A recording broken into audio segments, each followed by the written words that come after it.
It began with an idea whispered in the corridors of power long before the world went to war.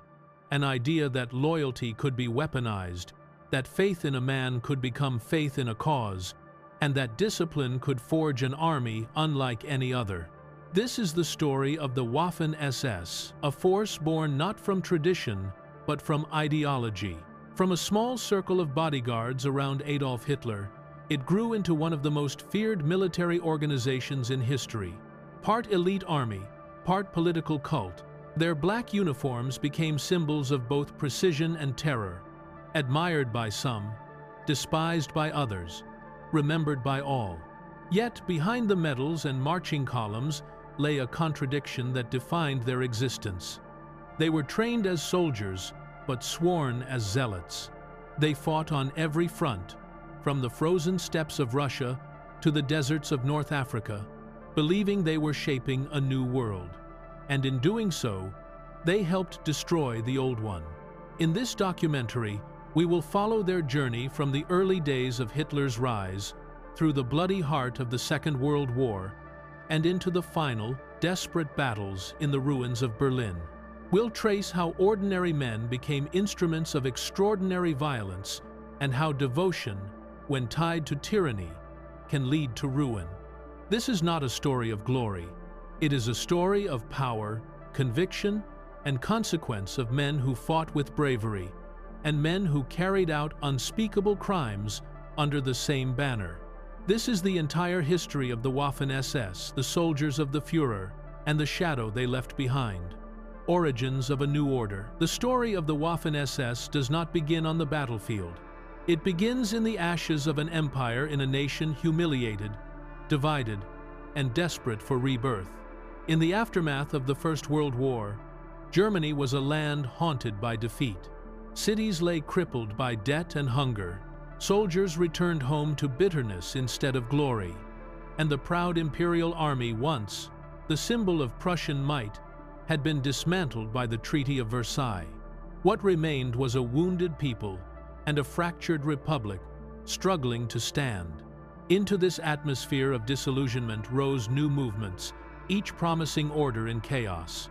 Among them, a small party in Munich, led by a fiery orator named Adolf Hitler, began attracting veterans, dreamers, and extremists. They spoke of betrayal, of national pride, of restoring greatness. The message struck deep chords in a broken nation. To these men, the loss of 1,918 had not been the end of the war, but a pause, a humiliation that demanded redemption. They believed Germany's defeat was not due to the strength of her enemies, but to weakness within, to democracy, to disunity, to imagined conspiracies. From this bitterness grew the seed of something dark and new, a movement that would fuse politics, myth, and militarism into a single vision.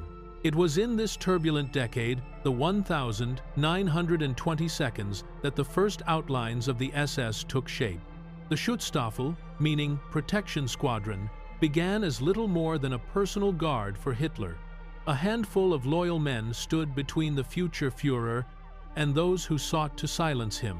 They wore simple uniforms, answered only to the party, and swore absolute loyalty not to the state, not to law, but to Hitler himself. It was a small group, easily overlooked, but within it lay the DNA of a future army. In 1929, a man named Heinrich Himmler took charge of this modest formation. Quiet, bespectacled, and far removed from the image of a soldier, Himmler possessed something more dangerous than brute strength, methodical ambition. He saw in the SS not just a security detail, but the foundation of a new ruling class, one that would stand above the army, the police, and even the party itself. Himmler began reshaping the SS with precision. Membership was no longer open to any loyal follower. It required racial scrutiny, genealogical proof, and unquestioning belief in the Nazi cause. The SS, he declared, would be the purest blood of the new Germany, guardians of its destiny, enforcers of its ideology. The Weimar Republic staggered through crisis after crisis: hyperinflation, assassinations, political street battles, and amid the chaos, Hitler's National Socialist movement grew. By 1933, it seized power. Hitler became chancellor, and the party transformed from a fringe movement into the government of Germany. The SS, though small, was positioned for greatness. The moment that changed everything came a year later, June 1934, during what would be known as the Night of the Long Knives.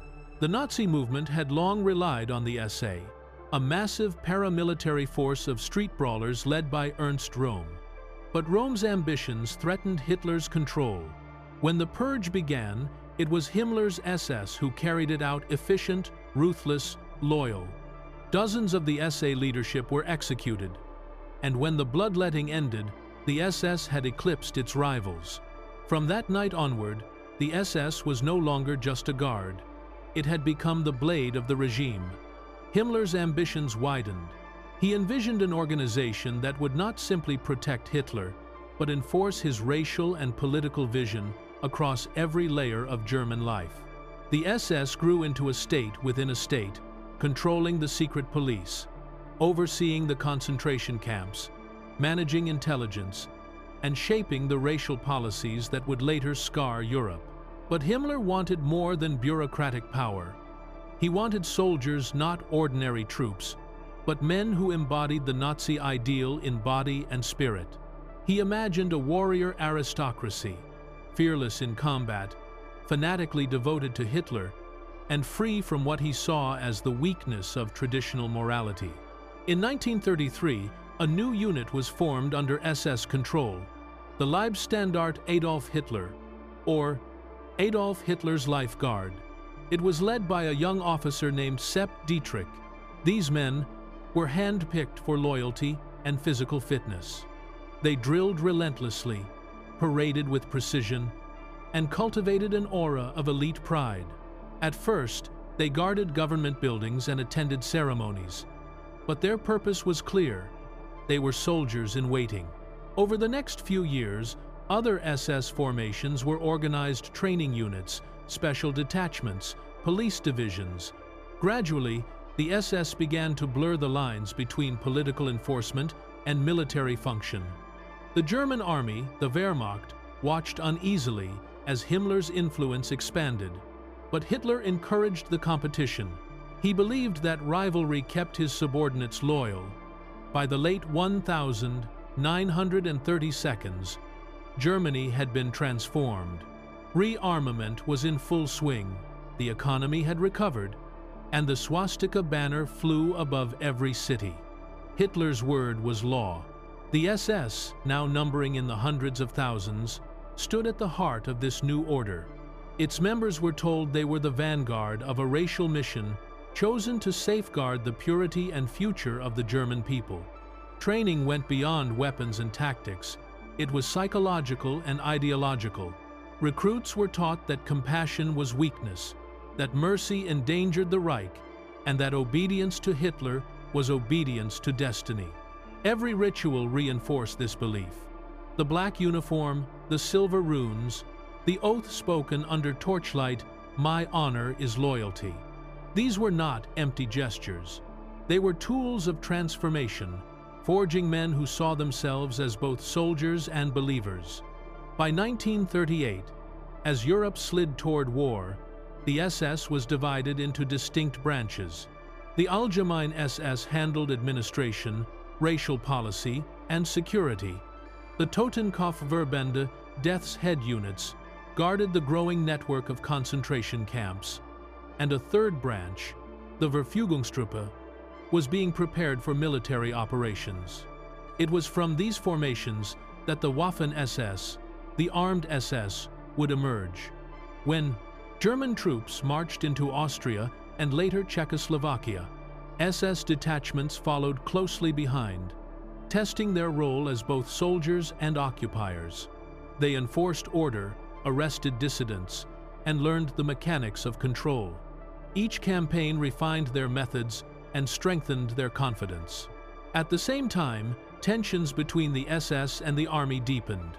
To the generals of the Wehrmacht, the SS were political fanatics, dangerous amateurs meddling in military affairs. To Himmler and his officers, the army represented the old order, tainted by caution and tradition. In Hitler's Germany, this rivalry would never be resolved. Instead, it became a competition for favor, one that Himmler often won through loyalty rather than merit. Still, the dream of a truly independent SS army remained just out of reach. Himmler needed war to prove his creation's worth. And in 1939, war came. When Germany invaded Poland that September, the Waffen-SS took its first steps onto the battlefield. The Leibstandarte, alongside other SS regiments, fought beside the Wehrmacht. Their performance was mixed. Bravery and discipline, often overshadowed by recklessness and brutality. Villages were burned, civilians executed, prisoners shot. For the SS, the line between combat and ideology had already blurred. But within the Nazi hierarchy, these actions were not condemned. They were praised as proof of ruthless determination. Hitler himself commended his SS troops, calling them examples of unbreakable will. In those early months of the war, the Waffen-SS was still small compared to the vast German army, but its reputation was growing. Its commanders promised efficiency, loyalty, and results qualities Hitler valued above all else. The invasion of France in 1940 would cement the SS's position. In that campaign, their divisions fought aggressively, often taking heavy casualties, but achieving quick victories. They were daring, sometimes reckless, and utterly devoted. The army's high command still regarded them with suspicion, but could no longer ignore their effectiveness. Behind the victories, however, the SS continued to play its darker roles. Even as they fought on the front lines, SS units carried out executions of prisoners and civilians. These acts, rationalized as security measures, were early signs of what would become systemic terror across occupied Europe. By the eve of the invasion of the Soviet Union, the Waffen-SS had expanded into a force of several elite divisions, each with its own identity, insignia, and myth. They were no longer just Hitler's guards, they were his ideological sword. The transformation was complete. From a handful of men guarding a political agitator, the SS had grown into a vast empire of power, part military, part police, part cult. It was built on faith in a single man, and that faith would soon drag it and all of Europe into the most devastating war in history. Yet within this transformation lay a paradox. Many who joined the Waffen-SS saw themselves as soldiers, like any other patriots, fighting for their country. Others knew exactly what they served. They fought not only for victory, but for a new kind of world, one shaped by racial dogma and absolute authority. The distinction between soldier and executioner would fade as the war deepened. In the years ahead, the Waffen-SS would grow from tens of thousands to nearly 1 million men. They would fight on every front in the snowbound fields of Russia, the deserts of Africa, the forests of France, and the ruins of Berlin. Their reputation for discipline, courage, and ferocity would become legendary and infamous. But all of that was still to come. For now, as Germany celebrated its early conquests, few understood the full meaning of the machine that Himmler had built. The SS was no longer just a military organization. It was a reflection of the regime itself, efficient, fanatical, and utterly bound to the Führer's will of one man. In their black uniforms and polished boots, the SS men saw themselves as the guardians of a new civilization. But the world they were helping to build was one of control, violence, and fear, a world that would consume them in the end. The origins of the Waffen-SS, then, are not only a tale of power and loyalty, they are a warning of how ideology can turn discipline into devotion, and devotion into destruction. As Europe drifted toward the inferno of 1939, the SS stood ready, convinced that they were the future. None could yet imagine that this future would end in ashes, and that the symbol they wore with pride would become one of history's darkest emblems. The new order had been born. Its shadow would soon stretch across the continent. The rise of Himmler. In the quiet streets of Munich, in the sober house of a schoolmaster's family, the future Reichsführer SS was born on a crisp autumn morning in 1900. Heinrich Himmler came into the world far from the thunder and spectacle that his name would later summon. He was the son of a teacher, disciplined and methodical by nature, a man who would cultivate control, structure, and order with a surgical precision. As Germany reeled under the weight of defeat in the First World War, young men like Himmler watched their country unravel. The Kaiser had gone, the old armies were broken, and a fragile republic struggled to stand. Into the chaos walked radical ideas of race, of rebirth, of national renewal. For Himmler, they offered purpose. He joined the Nazi Party, and by 1929, he assumed the reins of an organization few regarded as important, the Schutzstaffel, the SS. At that moment, the SS numbered only a few dozen men. They guarded a man, not a movement. They wore black uniforms more for image than massed power. But Himmler saw beyond the small guard detachment. He envisaged an elite corps, a new aristocracy of service, loyalty, and race.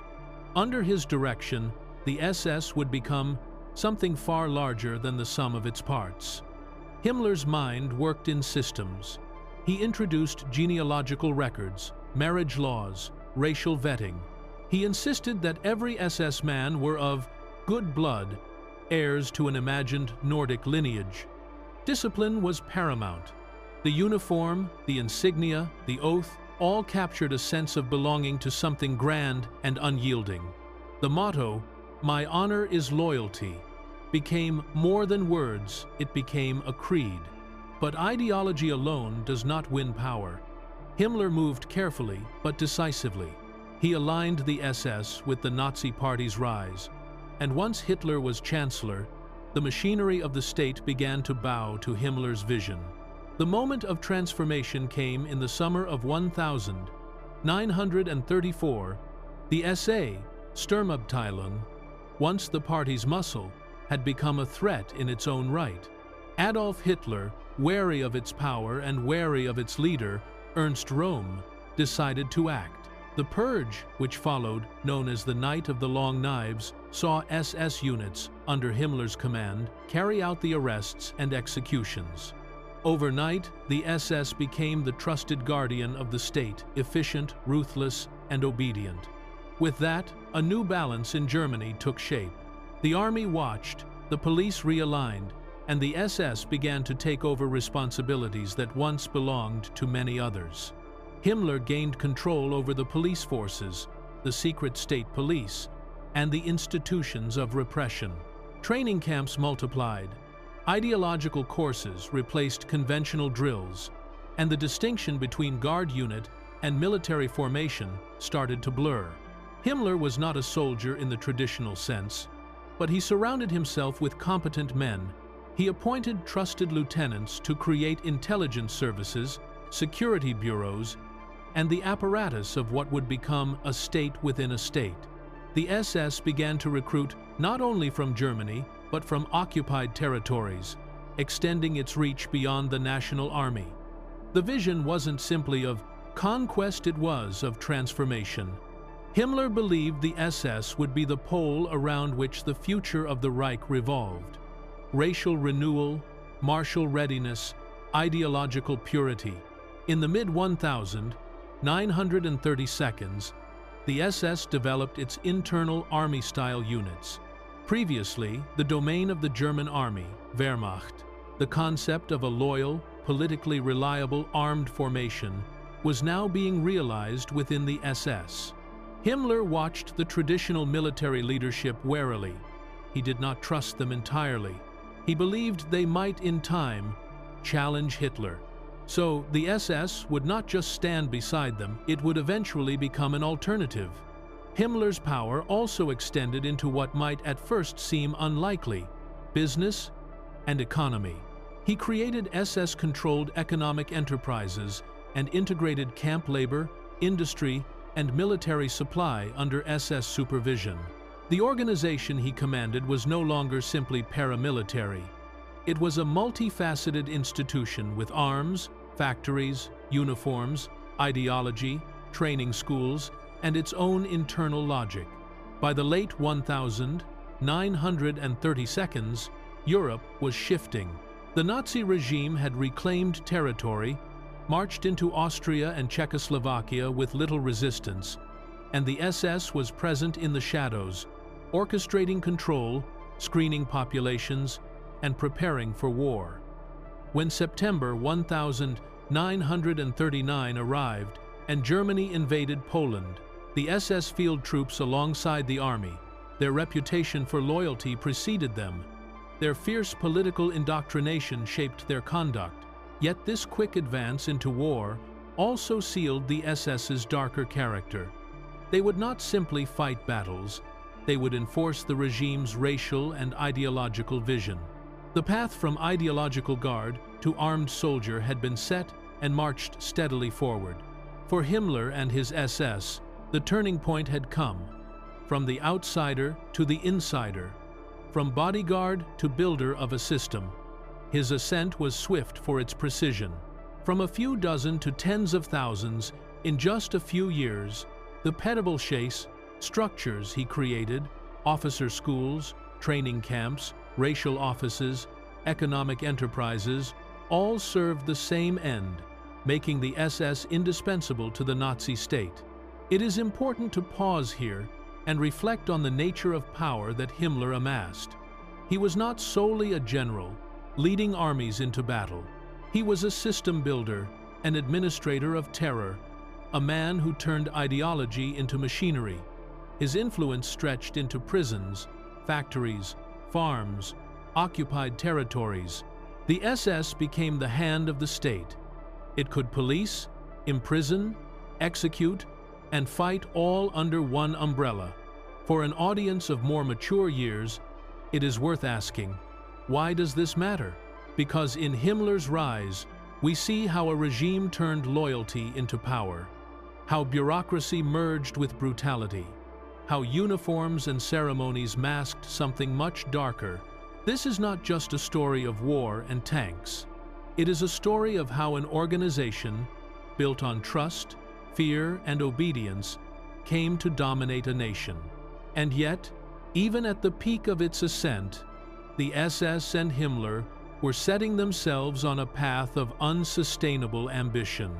The regime's appetite for war, expansion, and racial engineering would demand more manpower, more equipment, more loyalty, and these would come at the cost of all the normal boundaries of military and moral responsibility. The SS grew rapidly, but that growth carried with it risk. Dilution of training, erosion of standards, overreach into functions once reserved for others. By the outbreak of the Second World War, the SS had more than grown, it had transformed. It stood as an integral part of the Nazi system, an elite vanguard that believed itself both soldier and cult member. Its members were told not just to fight, but to believe. The boundaries between patriotism and fanaticism, between soldiering and policing, were being erased. As we move to the next chapter, we will trace how this redesigned SS transformed into the armed SS, the Waffen-SS, and how its battlefield role expanded, how its divisions multiplied, and how its ideology manifested itself in combat. But let us first absorb what we have seen: the rise of Himmler, the forging of a force, the quiet transition from guard to giant. Because in the shadows of those early years lie the foundations of one of the most controversial military forces in history. And in understanding how Himmler rose, we understand how the SS built itself into a machine of war and brutality. Birth of the Waffen-SS. The dawn of war would change everything. But before the roar of tanks and the thunder of artillery, there was a quiet transformation, an organizational shift that would mark the birth of something new. The elite guard of past politics became a fighting force of wartime reality. In the mid-1930s, the organization that had once existed primarily to guard the Führer and serve as the ideological vanguard now looked outwards. The formative guard units had been steadily refined. Membership, training, symbolism, uniforms, and ideological instruction, all built to mold men who believed they stood for something larger than mere state service. Yet, the war would demand far more than ceremony. By 1938 and 1939, as Europe teetered on the brink of conflict, the SS began to integrate military roles more decisively. What had been a political protection unit evolved into a paramilitary formation with ambition of full combat capability. In this transition, we see the birth pangs of the Waffen-SS, the armed SS. It began in small steps, yet its implications would be vast. In early 1939, several regiments under SS control were being reorganized. One of the most prominent of these was the regiment known as the Leibstandarte. Adolf Hitler originally formed as Hitler's personal guard. From its modest beginnings of perhaps a few dozen men, it expanded in size, structure, and role. It was no longer simply a battalion or ceremonial detail. It was being shaped into a military formation. Meanwhile, other SS regiments, the Deutschland, Germania, Der Führer, Totenkopf units, drawn from camp guard formations, were similarly reorganized under the SS's internal supervision. The idea: build a force that could fight, that could serve in war as well as policy. In October 1939, the term Waffen-SS began to be used more formally, marking the recognition that these units were not simply guards or police, but armed troops. This change was both symbolic and practical. Structurally, the SS created a command staff for the Waffen units, training institutions, uniform distinctions, and recruitment protocols more akin to the German army. Men who entered these units were told that they would serve not just the party or the Führer in ceremonial capacity, but the Reich in battle. The transformation was not easy. The regular German army, the Wehrmacht, viewed the rise of a separate SS armed force with suspicion. For generations, the army had been the protector of the nation. Now, another organization, loyal directly to Hitler and the SS leadership, sought to assert itself. Tensions emerged. The army feared competition. The SS believed the army was bound by conservative traditions. Yet the Nazi leadership encouraged this rivalry. It served Hitler's purpose: divide and rule, balance power, and ensure ultimate loyalty came back to him. Recruitment into the Waffen-SS remained selective at first. Candidates had to meet strict racial, ideological, physical, and moral criteria. Officers and men alike were drawn from loyal Nazi party cadres, from enthusiastic youth, from SS formations, but also increasingly from outside Germany. Foreign volunteers would later swell the ranks, but in the birth period, the focus was on Germanic recruits. Training intensified. New schools were established. Ideological lectures were as prominent as weapons training. The creed of the SS, Meine Ehre heißt Treue, my honor is loyalty, was ingrained early. The men entering these new armed formations were expected not only to fight, but to believe. In September 1939, when Germany invaded Poland, the Waffen-SS in its embryonic form took part. It was not yet in full divisional strength, not yet equipped like the Army's best formations, but its units were present. They served alongside Wehrmacht units, sometimes being subordinated to Army Corps, sometimes operating under SS or police command. They engaged in advance operations, both combat and security tasks. Their performance was mixed. Some units showed determination, others confusion, but the potential was clear. What happened in Poland underscored a dual nature. The Waffen-SS would fight, but also carry out tasks of occupation, suppression, and ideological enforcement. In the flat fields and towns of eastern Poland, the SS units were given responsibilities that went beyond frontline fighting. They guarded rear areas, screened local population, and sometimes executed brutal policies. They were still formative, still probing their role. But the seed of the full armed fighting branch had been sown. After the Polish campaign, the pace accelerated. In May 1940, as Germany launched its Western offensive, the reorganized SS armed formations were more ready. The Leibstandarte and other SS regiments entered Belgium, the Netherlands, and France, attached to army corps, spearheading rapid advances in some sectors. Though still smaller in size and lighter in equipment, their boldness attracted attention. They were issued tanks and armored vehicles earlier than expected, and their esprit de corps set them apart. Yet again, the dual nature was evident. They fought the military enemy, but had responsibilities not purely military. In France and the Low Countries, the SS was used for both combat and control. Occupation duties, intelligence roles, racial screening, these accompanied the fighting. The Waffen-SS was becoming a hybrid, soldiering and ideology combined. In this period, also, the structure of the formation matured. Divisions were formed, training regiments expanded, supply channels adapted. The British invasion of France, the lightning advance of spring, 1940, the collapse of Belgium and the Netherlands, all of this served as a proving ground. The SS armed formations were tested, though not yet the dominant force they would become. The German army still commanded the main effort. The SS units were complement and experiment. By late 1940 and early 1941, the SS leadership formalized what had been a gradual shift. The SS Führungshauptamt, SS Main Leadership Office, created a Waffen-SS command staff. The term Waffen-SS was promoted publicly. More divisions under SS control were authorized. More recruitment drives began, now inviting volunteers from across occupied Europe, emphasizing a European crusade. The idea? The Waffen-SS would not only be German, but European. It would carry the burden of the new order across the continent. What lay behind this transformation? Several factors. First, Hitler's mistrust of the traditional army. He believed that the Wehrmacht was not wholly loyal to him or to his ideological vision. A separate armed force under SS control addressed that concern. Second, the regime's racial and ideological ambitions.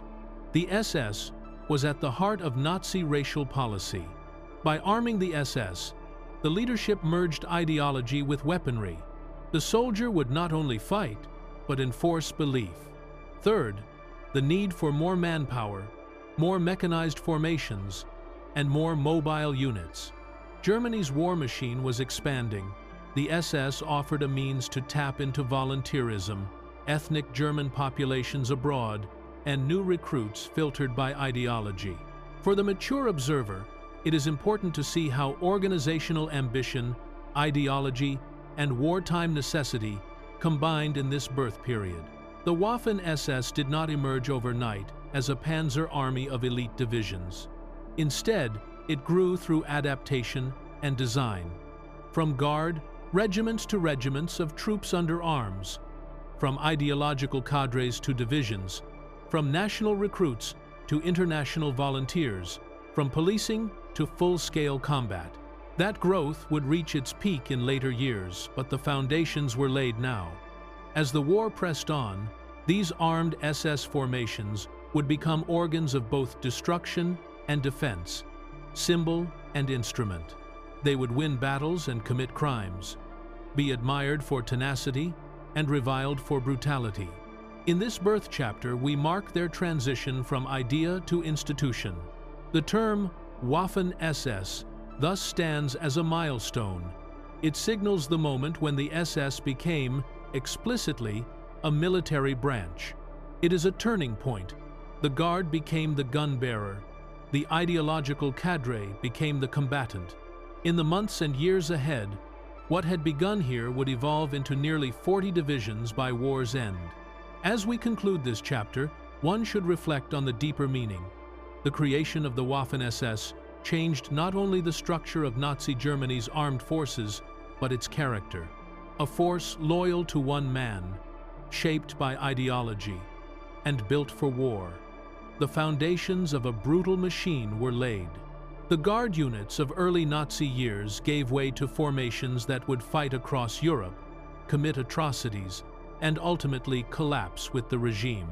In the next chapter, we will follow the early combat campaigns, how the Waffen-SS first tested itself in the East, how it expanded in size and scope, and how the war began to turn. We will trace the divisions, the campaigns, the transformation from experiment to institution. Thus ends the birth chapter. The Waffen-SS has come into being. The silent transformation is complete. The machine lies ready, stark, and resolute, awaiting the vast battles of the coming years. Baptism of fire. Poland and France, 1939, 1940.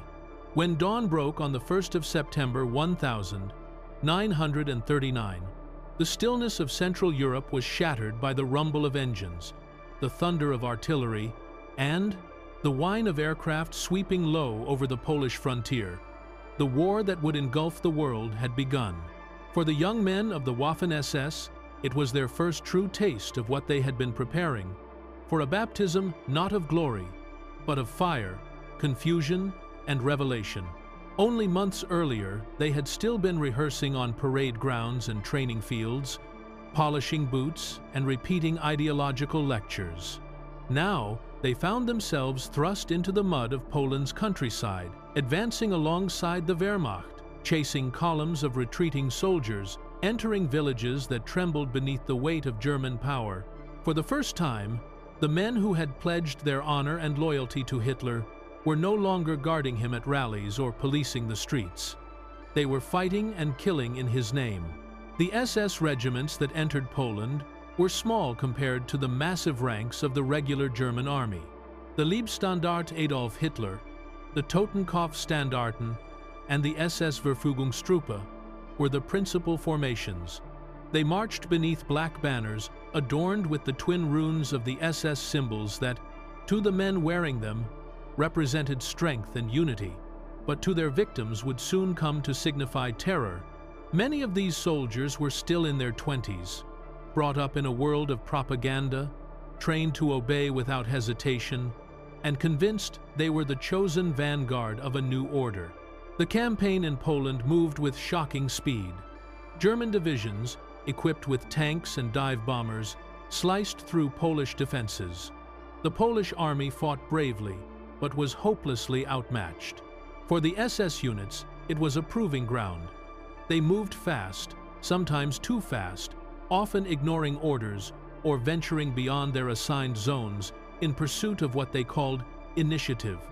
Army officers complained that the SS lacked discipline, that they were reckless in battle and cruel in victory. Yet their daring earned them the attention of Hitler, who praised their energy and courage. But courage and cruelty were never far apart. In many towns and villages across Poland, SS units carried out executions of civilians, hostages, and prisoners of war. Some of these acts were driven by ideology, the conviction that Poles, Jews, and political opponents were lesser enemies of the new Reich. Others were simply acts of reprisal, born from fear, arrogance, or command orders cloaked in the language of security operations.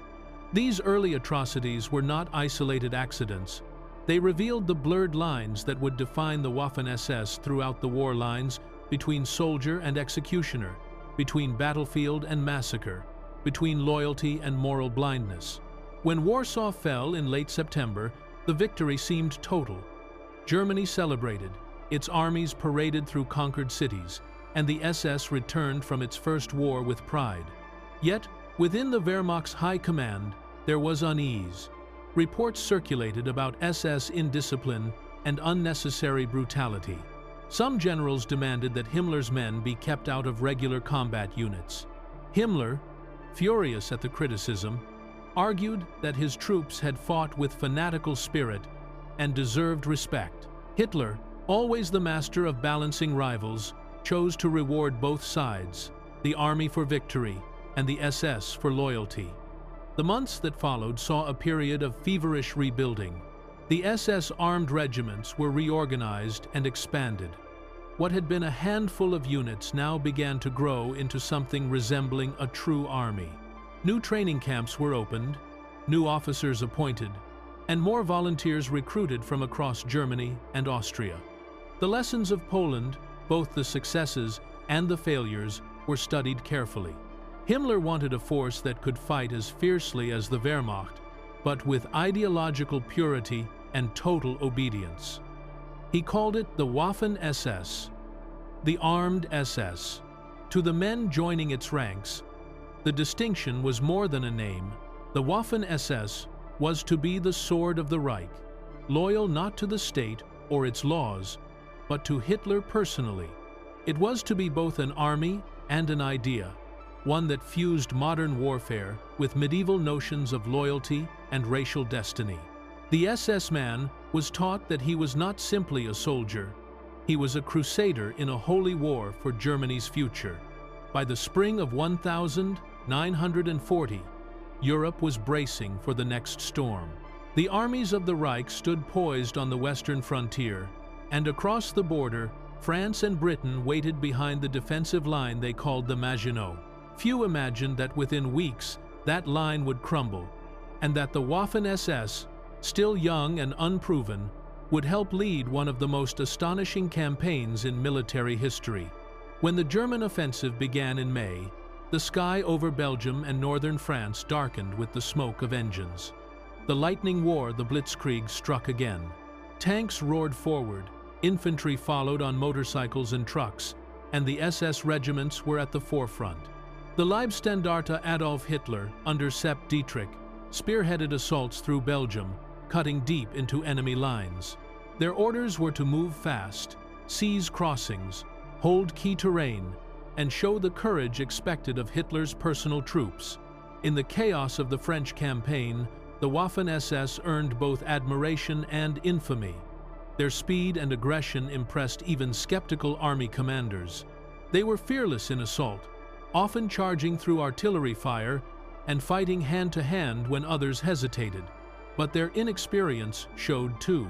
Lacking the logistical discipline of seasoned army divisions, they sometimes advanced beyond supply lines, suffered needless casualties, and relied heavily on improvisation.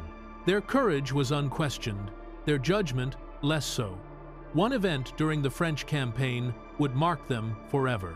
In late May 1940, near the small village of Le Paradis, members of the SS Totenkopf division captured a Dunseffen group of British prisoners from the Royal Norfolk Regiment. The prisoners had surrendered after a desperate defense. They were disarmed, lined up against a wall, and machine-gunned. The incident shocked even German officers who heard of it. Though it was later investigated after the war, at the time it was buried beneath the tide of victory. For the Waffen-SS, the boundaries of warfare had already begun to erode. By June, as German troops entered Paris, the Waffen-SS stood triumphant beside the Wehrmacht. They had fought in Belgium, in northern France, in the final battles along the Seine. Their divisions had taken heavy casualties more than some army corps, but their reputation as fanatical shock troops was secured. In Hitler's mind, they were the embodiment of his vision, loyal, ruthless, and victorious. The victory parades that followed were spectacles of power. SS officers rode through conquered cities in black uniforms gleaming with medals. Civilians watched in silence or fear. The propaganda machine celebrated them as the new knights of the Reich, guardians of Germany's destiny. Their casualties were framed as noble sacrifice, their actions as proof that ideology could triumph over mere professionalism. The Wehrmacht still saw them as political soldiers, but Hitler's favor was decisive. The SS would now expand faster than ever. In the months following France's surrender, Himmler pressed his advantage. The Waffen-SS was reorganized into several full divisions. New recruits poured in, not only Germans, but ethnic Germans from across Europe. In the years to come, even foreigners from the Netherlands, Denmark, Norway, and other countries would be invited to join what the propaganda described as a European crusade against Bolshevism. But that was still ahead. In 1940, the focus was on building a force that could match the Wehrmacht in size, equipment, and training, and eventually surpass it in loyalty. The SS training schools became worlds of their own. Recruits were drilled not just in tactics and weapons, but in belief. They studied race theory, history rewritten through the lens of Nazi ideology, and the mystical notions of Aryan destiny. They practiced endurance marches, ideological chants, and obedience drills that stripped away individuality. "Obedience is freedom," one training manual declared. "He who obeys the Führer, without question, serves eternity." For young men who had grown up in a nation saturated with propaganda, it was both hypnotic and intoxicating. The army's generals remained wary. They respected the SS for its bravery, but resented its privilege. Himmler's men were outside traditional military law, answering directly to Hitler. They had their own supply system, their own hospitals, even their own courts. But for the Führer, this independence was precisely the point. The Waffen-SS was his creation, a counterweight to the generals, a force bound to him personally, immune to politics or doubt. By the end of 1940, the Waffen-SS had four main divisions: the Leibstandart, the Totenkopf, the Das Reich, and the Polizei division. Each had its own character, its own commanders, and its own reputation for discipline or ferocity. Together, they formed the core of what would soon grow into an entire parallel army. Their training grounds echoed with confidence and ambition. They had fought in Poland and France. They had learned, adapted, and evolved. Now, they waited for the next call to arms. For Germany, the victory in the West brought temporary peace. But behind the celebrations lay preparation for something far greater. In the East, vast plans were already being drawn, plans that would plunge the Waffen-SS into a campaign unlike any before. The next war would not be fought for land alone, but for ideology, for annihilation, for the creation of a new world. The lessons of Poland and France had given the Waffen-SS its wings. The invasion of the Soviet Union would before it, test its soul. Looking back now, it is easy to see how these early campaigns defined the Waffen-SS. They proved their bravery, yes, but also their moral peril. They had shown themselves capable of extraordinary endurance and discipline, but also capable of terrible excess. The boundaries between courage and cruelty, loyalty and fanaticism had already begun to blur. The men who had fought in the fields of Poland and the hills of France would carry those lessons and that conditioning into every battle that followed. For the older generation who lived through those years, the images remain vivid. The black uniformed men, marching with steel helmets gleaming in the sun, the banners fluttering over columns of motorized troops, the propaganda films showing them as knights of a reborn empire.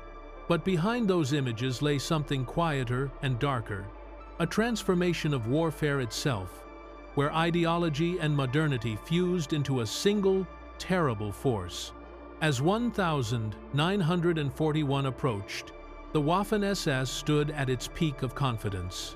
Its leaders believed they were invincible, chosen by fate to reshape the continent. Its soldiers believed their sacrifices would build a 1,000-year Reich. Few could foresee that within 6 years, the empire they served would lie in ruins, their leader dead, and their black uniforms cursed by history. For now, they were victorious, unchallenged, and certain of their mission. The fires of Poland and France had forged them into what Himmler had always dreamed of, a political army bound by belief and blood.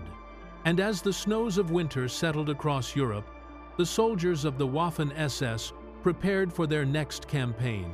one that would take them into the endless fields of Russia, where faith, ambition, and destruction would march hand in hand. The Eastern Crusade, 1941, 1942. In the summer of 1941, the world seemed to hold its breath.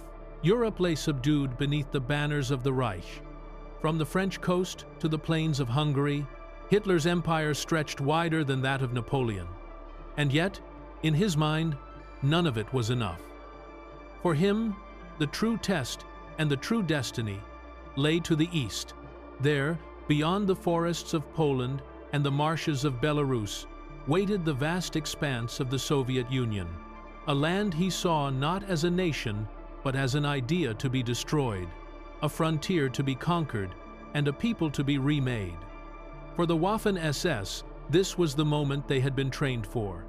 The campaigns of Poland and France had been preludes fast, controlled, and limited. But this was to be a war without limits. A crusade waged not only for territory but for ideology. The soldiers of the SS were told they were embarking on a historic mission, a war of liberation against Bolshevism. In reality, it would become one of the most brutal campaigns in human history. In the months before the invasion, the preparations were enormous. Railways clattered day and night, with trains carrying divisions eastward. Towns across Poland overflowed with soldiers, tanks, and endless convoys of fuel, ammunition, and supplies. The Waffen-SS divisions, the Leibstandarte, Das Reich, Totenkopf, and Polizei, were reorganized and reinforced. Their men trained relentlessly, marching under the blazing June sun, studying maps of unknown rivers and forests, rehearsing bridge crossings and encirclement tactics. Commanders reminded them that this would be no ordinary war. They were to show no mercy, to take no quarter, to see the enemy as subhuman. At dawn on the 22nd of June, 1941, the eastern sky flared with fire. The greatest invasion in history had begun. 3 million German soldiers and nearly 1 million from Allied states surged across an 1,800-mile front. Aircraft roared overhead in endless waves, tanks churned through the dust, and artillery shook the earth. The Soviet border posts were caught unprepared. In the first hours, entire garrisons were overrun, communications severed, and cities like Brest and Grodno consumed by flames. The Waffen-SS advanced alongside the Wehrmacht, spearheading several key thrusts. The Leibstandarte under Sepp Dietrich moved through Galicia toward Lvov. Das Reich pushed through the forests of central Poland into the Ukraine. The Totenkopf division fought near the Baltic front. Their pace was astonishing at times, advancing 50 kilometers a day, overrunning airfields, capturing convoys, and encircling Soviet divisions in massive pockets. German radio reports spoke of triumph, of columns of prisoners stretching for miles, of the Red Army disintegrating before the steel of the Reich. But behind those glowing bulletins lay a darker truth. The war in the East was fought not only against soldiers, but against entire populations. Himmler's orders were clear. Wherever the SS went, they were to destroy the political and racial enemies of National Socialism. The Waffen-SS found themselves fighting partisans one day and overseeing executions the next. In villages deemed sympathetic to communists, houses were burned, hostages shot, and survivors driven east as forced labor. The same troops who fought with courage on the battlefield were now instruments of terror behind it.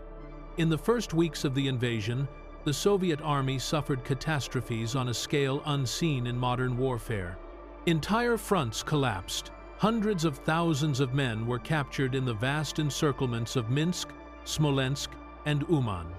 German tank spearheads raced forward, while infantry columns mopped up behind them. The Waffen-SS earned a reputation for speed and ferocity.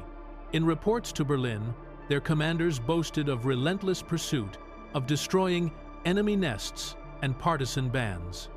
In truth, many of those bands were unarmed civilians, refugees, or wounded soldiers left behind. For the SS men themselves, the first months of the campaign were intoxicating. They felt invincible, their confidence fed by constant victory and by the conviction that they were the chosen elite of the Reich. Letters home spoke of endless marches under blue skies, of conquered cities, of gratitude to the Führer. Yet, the land itself was already turning against them. Dust-clogged engines, fuel was short, and the distances were far greater than planners had imagined. As summer deepened, the pace slowed. Soviet resistance stiffened. What had begun as a lightning strike was turning into a grinding, endless campaign. In August, the Waffen-SS divisions found themselves fighting for the great prize, the approach to Kiev. Soviet defenders held on stubbornly, retreating only to counterattack again. The Das Reich division took heavy losses in forest fighting, while the Totenkopf was battered in assaults near Demyansk and Staraya Russa. It was here, in the swamps and forests of northern Russia, that the SS began to understand the terrible endurance of their enemy. Every village became a fortress, every river a barrier, every mile a test. The Red Army no longer broke and ran. It bled, regrouped, and struck back. As autumn came, the rains began. Roads dissolved into rivers of mud, trucks bogged down, horses collapsed, and soldiers trudged knee-deep through sludge. The advance slowed to a crawl. Food grew scarce, and men shivered in their thin summer uniforms. The Waffen-SS divisions, like the rest of the German army, were ill-prepared for the climate. Their supply lines stretched hundreds of miles. Fuel convoys were ambushed by partisans. Wounded men froze on open trucks. Still, the orders were the same: keep moving east. By late October, the Germans reached the outskirts of Moscow. For the soldiers of the Waffen-SS, it felt as though victory was within reach. They could see the spires of the Soviet capital, glimmering faintly on the horizon. The propaganda machine proclaimed that the war was nearly won, that soon the Bolshevik colossus would collapse. Yet, within weeks, the illusion shattered. The first snow fell early that year, heavy, relentless, and bitterly cold. Temperatures plunged below -30. Weapons jammed, fuel froze in tanks, and soldiers' breath turned to ice on their faces. The Soviets counterattacked with fresh divisions brought from Siberia, men hardened to the cold and driven by desperation. German lines buckled under the assault. For the first time, entire Waffen-SS regiments were forced into retreat. The men who had believed themselves unstoppable now fought for survival in frozen trenches, hungry and half-blind with exhaustion. In the villages outside Moscow, desperate fighting raged for weeks. SS grenadiers held barns and factories, turning them into fortresses against the Soviet tide. The Leibstandarte, once the Führer's proud bodyguard, was reduced to a fraction of its strength. Men fought until their rifles cracked with ice, until their hands bled through torn gloves. Yet retreat was forbidden. Orders from Hitler demanded that every position be held, every man stand fast, not one step back. The telegram said words that echoed later on the Soviet side as well. As winter tightened its grip, the myth of invincibility began to crumble.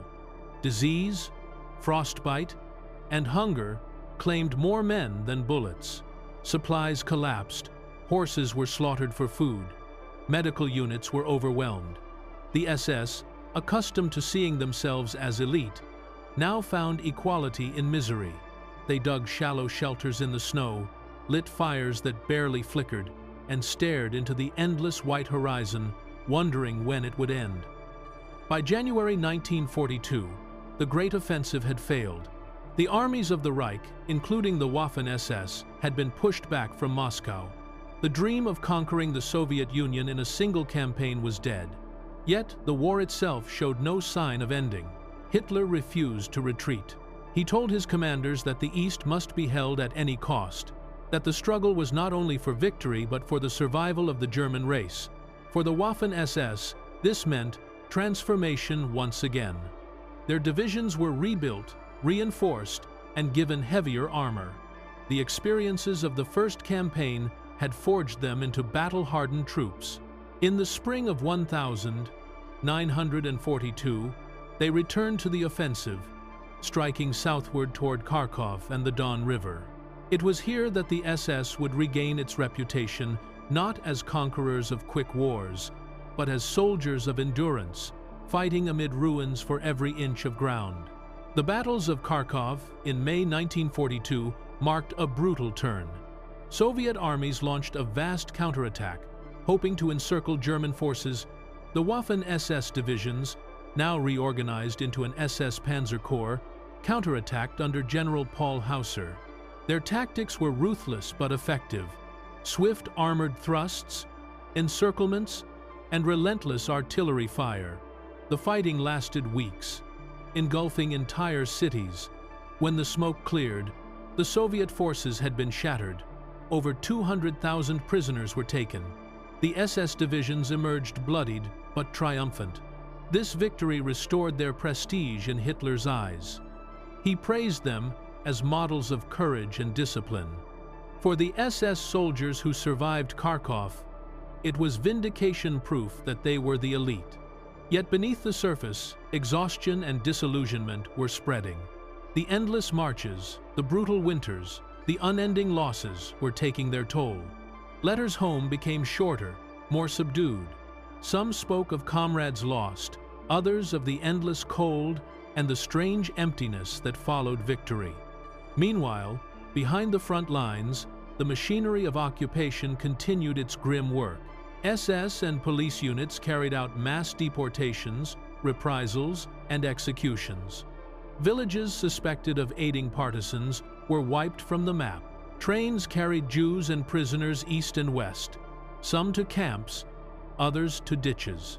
The Waffen-SS divisions themselves were not always the direct perpetrators, but they were part of the same system, supplying men, logistics, and protection for the operations of the regime they served.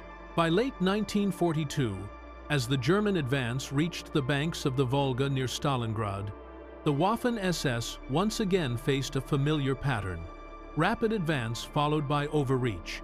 They had fought for over a year without rest, across thousands of kilometers. Many of the men who had crossed the border in 1941 were gone, replaced by new recruits from across Europe. The SS had become international now. Dutchmen, Norwegians, Flemings, and Danes fought beside Germans under the same black insignia. What had begun as Hitler's personal guard was now an army of 500,000, spread from the Arctic to the Caucasus. Yet, the war that had once seemed unstoppable was beginning to falter. In the ruins of Stalingrad, the Sixth Army was encircled. Entire fronts began to collapse under Soviet counterattacks. The Waffen-SS divisions in the south fought desperately to hold the line, launching counterblows to relieve trapped units, fighting in blizzards and burning cities alike. Their commanders spoke of sacrifice and destiny. Their soldiers spoke only of survival. For the men in the trenches, the Eastern Crusade had lost its glamour. It was no longer a holy war or a racial mission. It was cold, hunger, and exhaustion. It was the endless rumble of artillery at night and the faces of comrades who would not wake by morning. Yet they kept fighting, bound by comradeship, by fear, by discipline, and by the belief, or perhaps the hope, that retreat was impossible. By the end of 1942, the Waffen-SS had earned its place as a major component of Germany's war machine.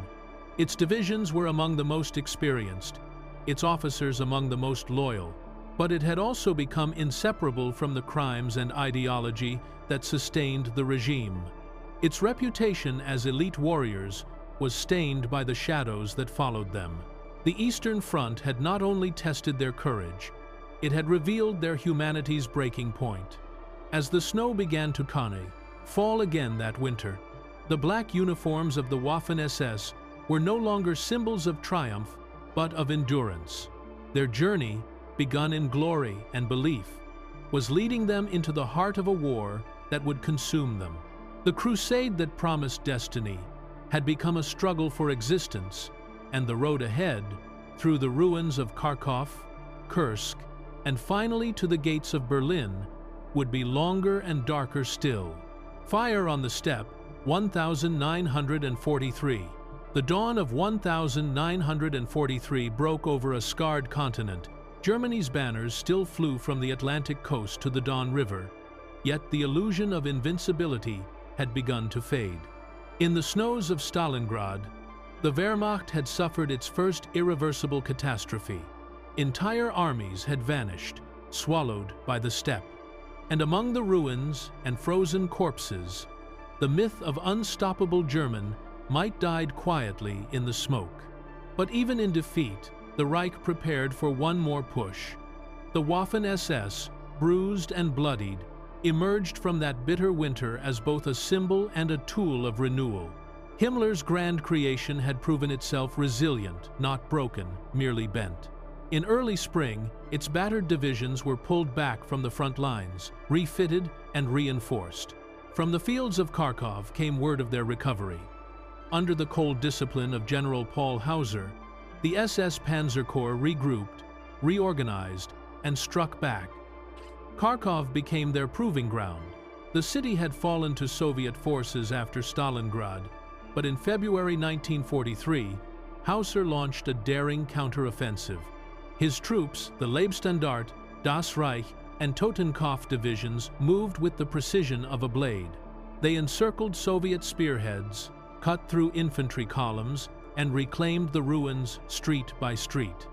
The city's recapture was brutal, the fighting relentless. House by house, the black uniformed grenadiers advanced through snow and fire. When the smoke cleared, Kharkov once more flew the swastika. For Hitler, it was a moment of vindication. For the Waffen-SS, it was a resurrection. The triumph restored their reputation and elevated them from auxiliary status to near equality with the army. Himmler celebrated them as the steel core of the Reich's fighting spirit. New recruits poured in. Old divisions were expanded. New ones were born. Their ranks now included not only Germans, but volunteers from across Europe: Dutch, Flemish, Danes, Norwegians, and Walloons. Men drawn by propaganda, ideology, or the promise of belonging to something greater than themselves. The SS, once an exclusive guard, had become a multinational army. Training camps in Silesia and Bavaria echoed with unfamiliar accents. Instructors drilled these foreign volunteers with ruthless precision. They were told they were the vanguard of a new Europe, united under the Reich defenders of civilization against Bolshevism. To many, it was an intoxicating vision. To others, it was simply survival in a continent at war. By summer, these divisions stood ready for the next great campaign, Operation Citadel. The target was a vast bulge in the front lines around a Russian city called Kursk. Hitler believed a decisive strike there could regain the initiative lost at Stalingrad. It was to be the greatest armored assault in history. On the southern flank of the offensive stood the SS Panzer Corps, now renamed the ESS Panzer Corps, under Hauser's command, comprising the Leibstandarte, Das Reich, and Totenkopf. The men who assembled on those dusty plains in July 1943 felt the weight of expectation. The fields shimmered with heat. Thousands of tanks stood nose to nose in long, silent lines. Tigers, Panthers, and Panzers glinting in the sun. The air was heavy with dust, exhaust, and tension. Every soldier knew this was no ordinary battle. If they won here, perhaps the war could still be turned. At dawn on the 5th of July, the thunder began. German artillery opened with a bombardment that shook the steppe. Waves of tanks rolled forward, grinding through minefields, tearing across trenches. The Waffen-SS spearheaded the southern advance. Their radio operators called out enemy positions. Their gunners fired until barrels glowed red. Villages disappeared in clouds of smoke and dust. Yet, from the very first hours, something was wrong. The Soviet defenses were deeper and stronger than anyone had imagined. The Red Army had known the attack was coming for months. They had laid millions of mines, built miles of trenches, and positioned hundreds of guns to cover every approach. The German panzers, sleek and powerful, advanced into a web of steel. The SS units fought with ferocity. At Bykovka and Prokhorovka, they smashed through the first two defensive belts, burning through fuel and ammunition in the process. The ground shook under the weight of tanks so many that, as one observer recalled, it seemed the earth itself was moving. But for every kilometer gained, blood was paid. The Totenkopf division lost entire battalions clearing minefields by hand. Leibstandart's Panthers broke down in the heat or were knocked out by concealed anti-tank guns. On the morning of July 12th came the climax, the Battle of Prokhorovka. It was the largest tank clash of the war. Over 1,200 armored vehicles hurled themselves into combat across a narrow valley. The noise was beyond description. Metal against metal, engines roaring, shells screaming, tanks collided at point-blank range, crews firing until their ammunition ran dry. Dust and smoke swallowed the sun. Soviet T-34 seconds surged forward in waves, crashing into the SS lines. Tigers and Panthers answered with devastating fire. For hours the battlefield was chaos, swirling, deafening, and blinding. When evening came, the plain was a graveyard of burning machines. The Waffen-SS held their ground, but could advance no further. Hitler, impatient and anxious about Allied landings in Italy, called off the offensive. The German spearhead withdrew. The dream of regaining the initiative in the east was over. The men of the SS had fought with skill and endurance, but courage could not overcome mathematics. The Soviets had more tanks, more guns, more men, and endless reserves. Kursk marked the turning point.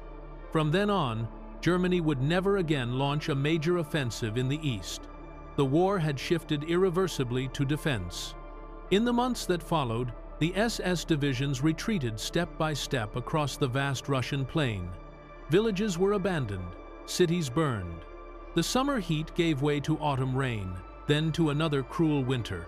Everywhere the soldiers looked, they saw the same endless horizon fields littered with the wrecks of tanks, forests scarred by fire, and the black silhouettes of crows against the snow. For the Waffen-SS, the retreat was both physical and spiritual. They had been raised to believe in victory, in destiny, in the unbreakable will of the Führer. But now, each step backward was a wound to that faith. They dug trenches where they had once advanced. They built defenses where they had once destroyed. Many of their comrades lay buried in the soil they had once called conquered. In the west, Allied bombers pounded German cities. In Italy, the first German divisions fought a new enemy. Yet Hitler remained obsessed with the East, and the SS remained his chosen sword. Himmler expanded their ranks further, creating new formations drawn from occupied Europe: French, Belgian, Ukrainian, and Baltic volunteers. Some came out of conviction, others out of desperation. Training grew shorter, equipment scarcer, discipline harsher. Still, they fought. In the forests of Ukraine, in the fields of Belarus, in the ruined cities of Russia, the black uniformed divisions continued to resist. Their presence on the battlefield became both feared and resented, admired by some for their discipline, despised by others for their brutality. Even their own commanders began to sense the paradox. They were no longer an elite, but an exhausted, sprawling force fighting a war that could no longer be won. Through 1943, the Eastern Front bled endlessly. The battles at Kharkov, Belgorod, and the Dnieper consumed divisions whole. Every bridge became a line of death, every river crossing a massacre. The Waffen-SS Armored Corps, once the sharp tip of the spear, was now tasked with holding crumbling lines. Reinforcements arrived too late, replacements were too young.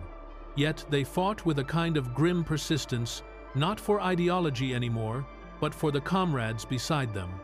As the year drew to a close, the Soviet advance gathered unstoppable momentum. The Red Army reclaimed Smolensk, crossed the Dnieper, and rolled into Kiev. Entire sections of the front collapsed. German columns trudged westward through mud and snow, leaving behind the graves of millions. The Waffen-SS divisions, though battered, remained among the last coherent units in retreat.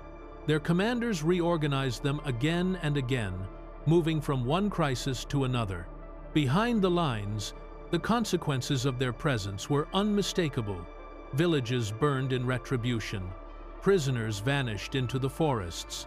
Civilians were driven before retreating columns as human shields against partisans. The distinction between combat and atrocity blurred completely. For the soldiers who had once dreamed of heroism, the war had become something else, a slow descent into moral and physical ruin. By December 1943, the eastern sky glowed red again, this time not from dawn, but from the fires of retreating armies.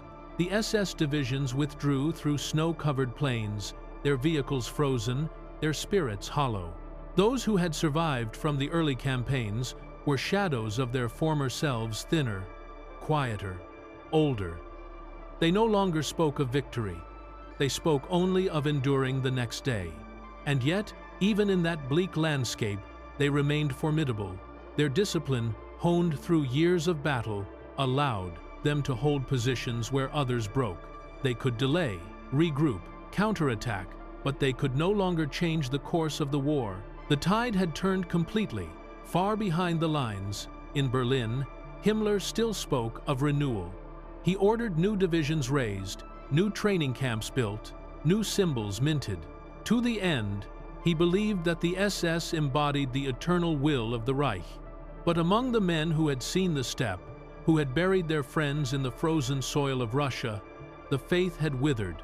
They followed orders, they fought, but the crusade that had begun with such conviction now felt like an echo fading into the vast silence of the East. The fire on the steppe had burned too long. What it left behind were ashes, and an army that would soon face its reckoning in the ruins of Europe. The shattered front, 1944. The year 1944 opened with a silence that felt unnatural. A stillness stretched thin over the ruined lands of the East. The snow lay heavy on the plains of Poland and Belarusia, muffling sound and movement alike. Beneath that frozen calm, the greatest disaster yet to befall the Reich was waiting to break free. The Waffen-SS, once the sharpest edge of Hitler's armies, now stood scattered and thin, holding a front that stretched farther than reason could sustain. 2 years earlier, these same men had marched east in triumph, confident and unstoppable. Now they watched the horizon with unease. Soviet artillery had grown louder with every passing month. The Red Army was no longer the wounded giant of 1941. It was vast, experienced, and armed by the factories of the Urals and by the endless resources pouring in from the Allied world. For the first time, it was the Germans who dug trenches in the snow, waiting for the blow they knew must come. By the spring, the front seemed to breathe again. Short bursts of skirmishing, sudden raids in the forests, patrols disappearing into the mist. The Waffen-SS divisions that had survived the WWII, the WW2, the WW2, earlier campaigns were scattered. Das Reich was in France, refitting. Hohenstaufen and Frundsberg were still forming. Totenkopf and Viking held sectors in Ukraine. And the Leibstandarte, once Hitler's personal guard, was split between Italy and the Balkans. Only fragments remained along the long curve of the Eastern Front. The men who held those lines were weary beyond words. Letters home spoke less of victory and more of endurance. "We have become the soil," one grenadier wrote. Frozen with it, part of it. Supplies were meager, replacements fewer still. The veterans taught the new recruits how to dig deep, how to listen for the faint whine of incoming shells, how to sleep through artillery barrages. It was no longer a soldier's war of movement, but of survival. And yet, in the heart of Berlin, Hitler dreamed of counterblows. He still believed that one decisive offensive could reverse the tide.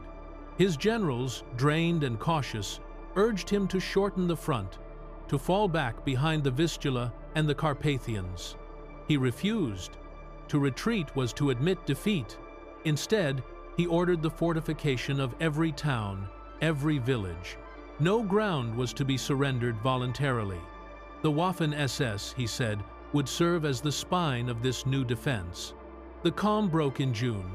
Far to the west, Allied armies stormed the beaches of Normandy.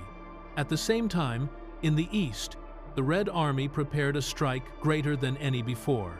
Its code name was Operation Bagration, a vast offensive aimed at destroying Army Group Center and ripping the front open from north to south. Against nearly 2.5 million Soviet soldiers stood barely 800,000 Germans, thinly spread and exhausted. Among them, a handful of Waffen-SS divisions, the Viking, Totenkopf, and police units, now little more than shadows of their former selves. On the morning of the 22nd of June, 1944, the third anniversary of Barbarossa, the earth shook once again. Soviet artillery opened fire in a thunder that rolled for hours. Entire sectors of the front vanished beneath smoke and dust. Telephone lines went dead, trenches collapsed, command posts were buried. When the barrage lifted, waves of infantry poured forward behind curtains of tanks and rocket fire. German strongpoints that had held for months were swept away in minutes. The Waffen-SS units fought stubbornly, but they were swallowed by the flood. At Vitebsk and Orsha, encircled pockets formed within days. Reports from the front were confused, fragmented, often outdated before they reached headquarters. Whole regiments disappeared from the maps. Columns of retreating soldiers were cut apart by airstrikes. Roads clogged with burning vehicles and carts piled high with the wounded. For the men of the SS divisions, the experience was chaos made real. Orders changed by the hour. Units were told to counterattack one moment and withdraw the next. Tanks ran out of fuel and were blown up by their own crews. Small groups broke out through the forests, fighting day and night to reach friendly lines that no longer existed. Those who survived described it later as a collapse, not a battle, a sense that the ground itself was dissolving beneath them. By early July, the once mighty Army Group Center had ceased to exist. Over 500,000 German soldiers were killed, wounded, or captured. The Red Army advanced hundreds of kilometers in less than 3 weeks, liberating Minsk and pushing west toward the Vistula. For the Waffen-SS, it was a catastrophe from which they would never truly recover. Entire formations had to be rebuilt from scratch. The myth of an indestructible elite died on those plains. Yet amid the ruins, individual courage still flickered. In pockets around Grodno and Vilnius, SS grenadiers held out for days against overwhelming odds, buying time for others to escape. Tank crews fought until their last shells were gone, then set fire to their machines and slipped into the forests. Soviet accounts, written long after, acknowledged the ferocity of these rearguard stands, but bravery could not mask defeat. The war had turned into a long, grinding retreat toward Germany itself. Through the summer, the remnants of the Waffen-SS fell back across Poland. Civilians fled beside them, columns of wagons, refugees, and livestock stretching endlessly along the roads.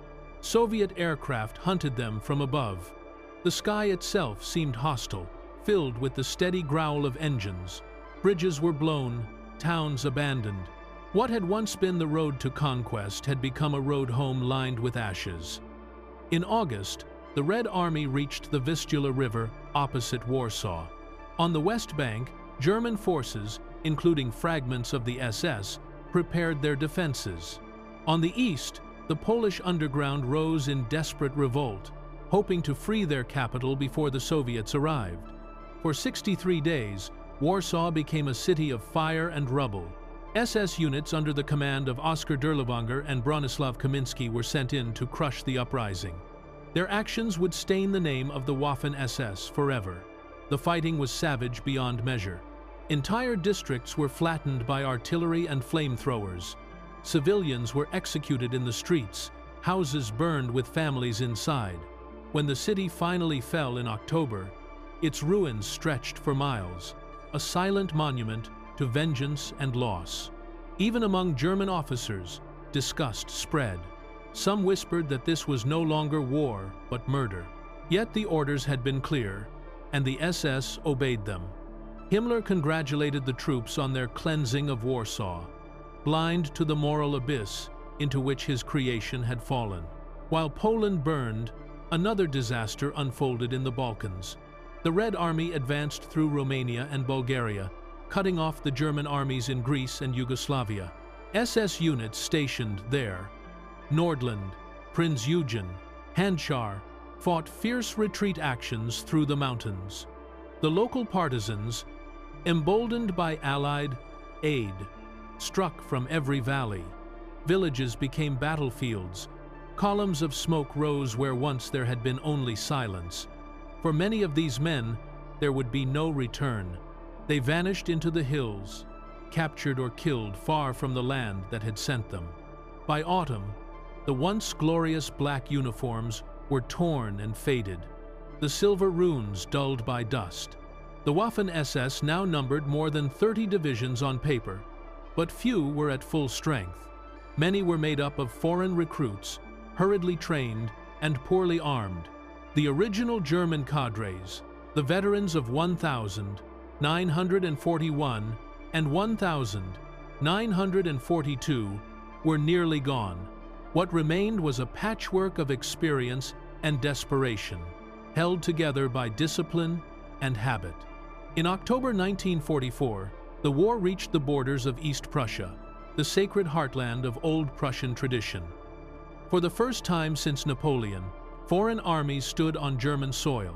The shock was immense. Propaganda urged the population to stand firm. Radio broadcasts called for total war.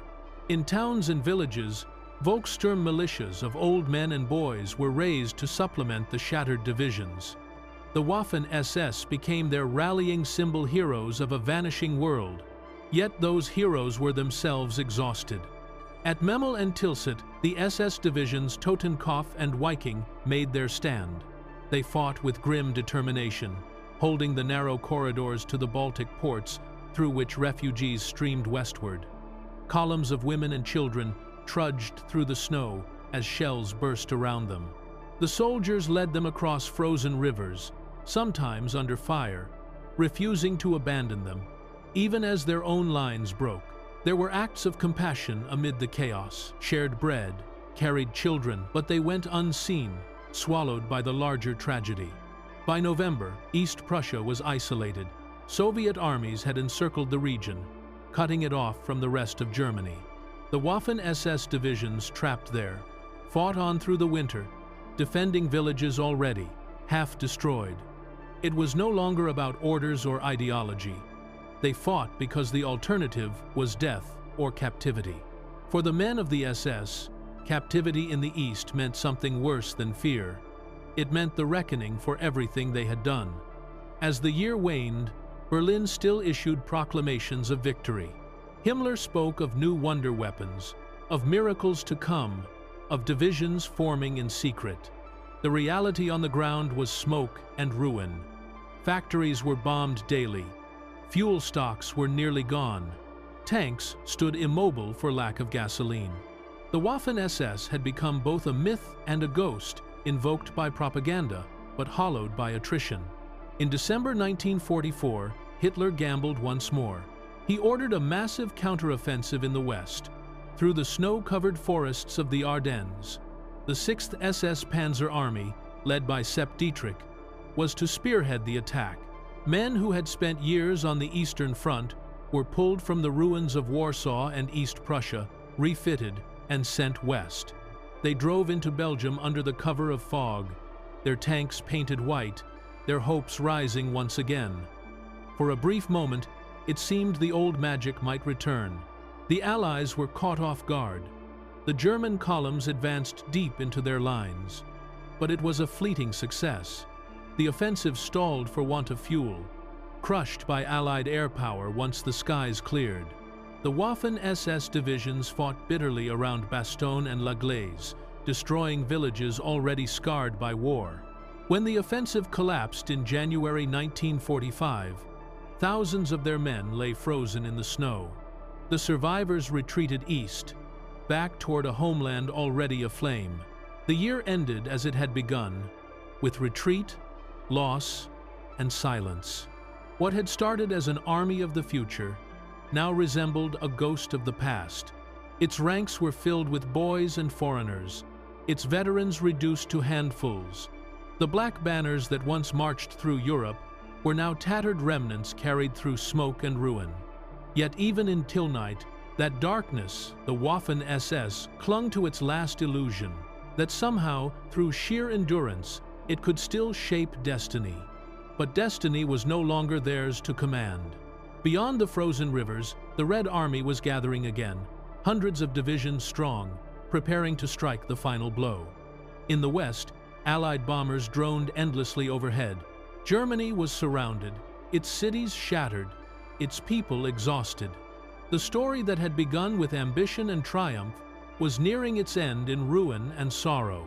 The winter of 1944 was the coldest many could remember. Soldiers lit small fires in the ruins of farmhouses, staring into the embers as if trying to read their future there. The smoke curled upward into a sky without stars.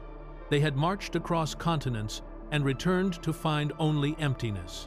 Soon, the guns would turn toward Berlin itself, and the last act would begin.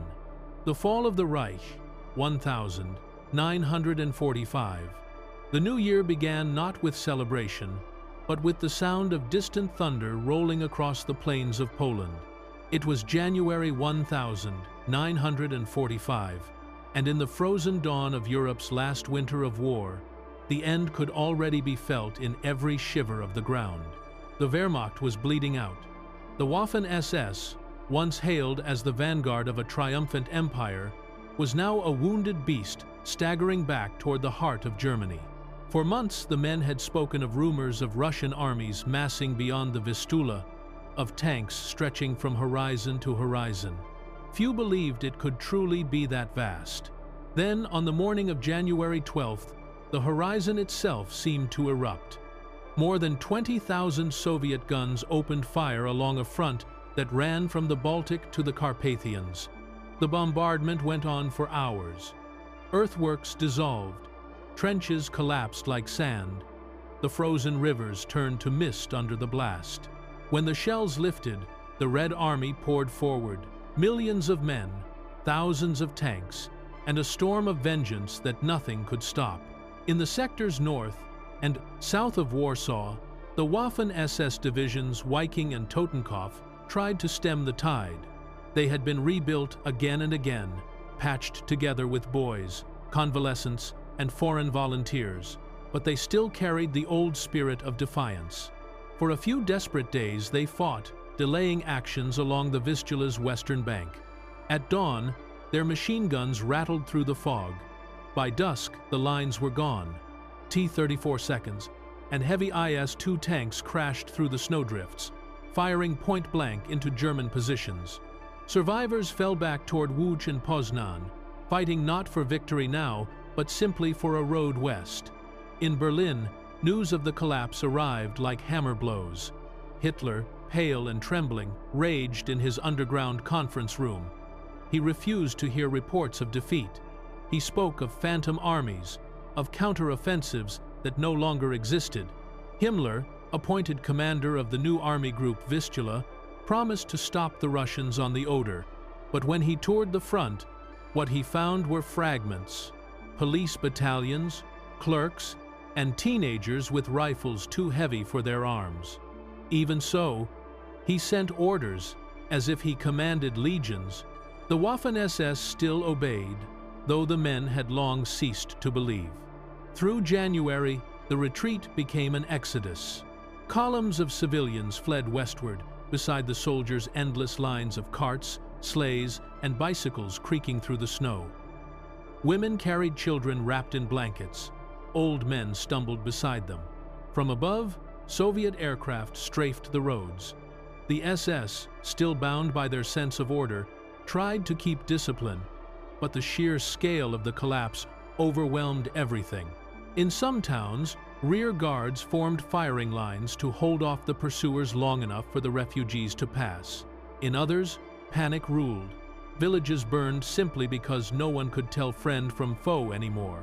By the end of the month, the Red Army had reached the Oder River, barely 70 kilometers from Berlin. For the first time since the WW2 wars of the 19th century, German guns were firing on their own soil. Behind those lines, the Waffen-SS gathered what strength it could. The Nordland Division, drawn from Scandinavians and German veterans, dug in around Stettin. The Nederland and Langemarck formations, made up of Dutch and Flemish volunteers, manned the frozen trenches nearby.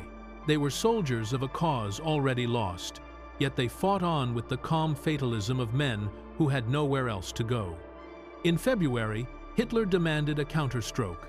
It was to be called Operation Solstice, a drive eastward from Pomerania to relieve the fortress of Kustrin and push the Soviets back from the Oder. Himmler oversaw the plan, though his generals knew it was fantasy. Fuel was gone, ammunition scarce, and the roads were rivers of mud. Still, the Waffen-SS obeyed. Steiner's 11th SS Panzer Army, cobbled together from Nordland, Frundsberg, and foreign divisions, moved forward in the sleet. For 3 days they gained ground a few ruined villages, a stretch of highway. Then the Soviet counterattack came, and the thin line shattered. By the 19th, solstice was over, leaving only wrecked tanks and the bodies of men who had believed in miracles too long. After that, no one doubted the end. The SS retreated into Germany proper, forming new lines along the Oder and Neisse. Behind them, the land was emptying. Prussian estates burned, their owners gone or dead, whole towns dissolved under waves of refugees. In the ruins of Königsberg, once the proud city of philosophers, the SS and Wehrmacht fought street by street until April, when the last survivors surrendered. The old world that had given birth to Prussian discipline and SS pride had ceased to exist. In March, Hitler turned his gaze southward. The oil fields of Hungary were still in German hands, and he convinced himself they were the key to survival. There, he ordered his last great offensive, Operation Spring Awakening, entrusting it to the same 6th SS Panzer Army that had bled in the Ardennes only months before. Leibstandart, Hitlerjugend, Das Reich, and Hohenstaufen divisions moved through the thawing plains west of Lake Balaton, their tanks slogging through mud so deep that even the mighty Tiger II became helpless. They fought with courage, born of despair, gaining a few kilometers before the Soviet blow fell back upon them. Within 10 days, the attack collapsed. Hitler, furious, accused the Waffen-SS of betrayal and ordered their armbands removed, a final humiliation that few even bothered to carry out.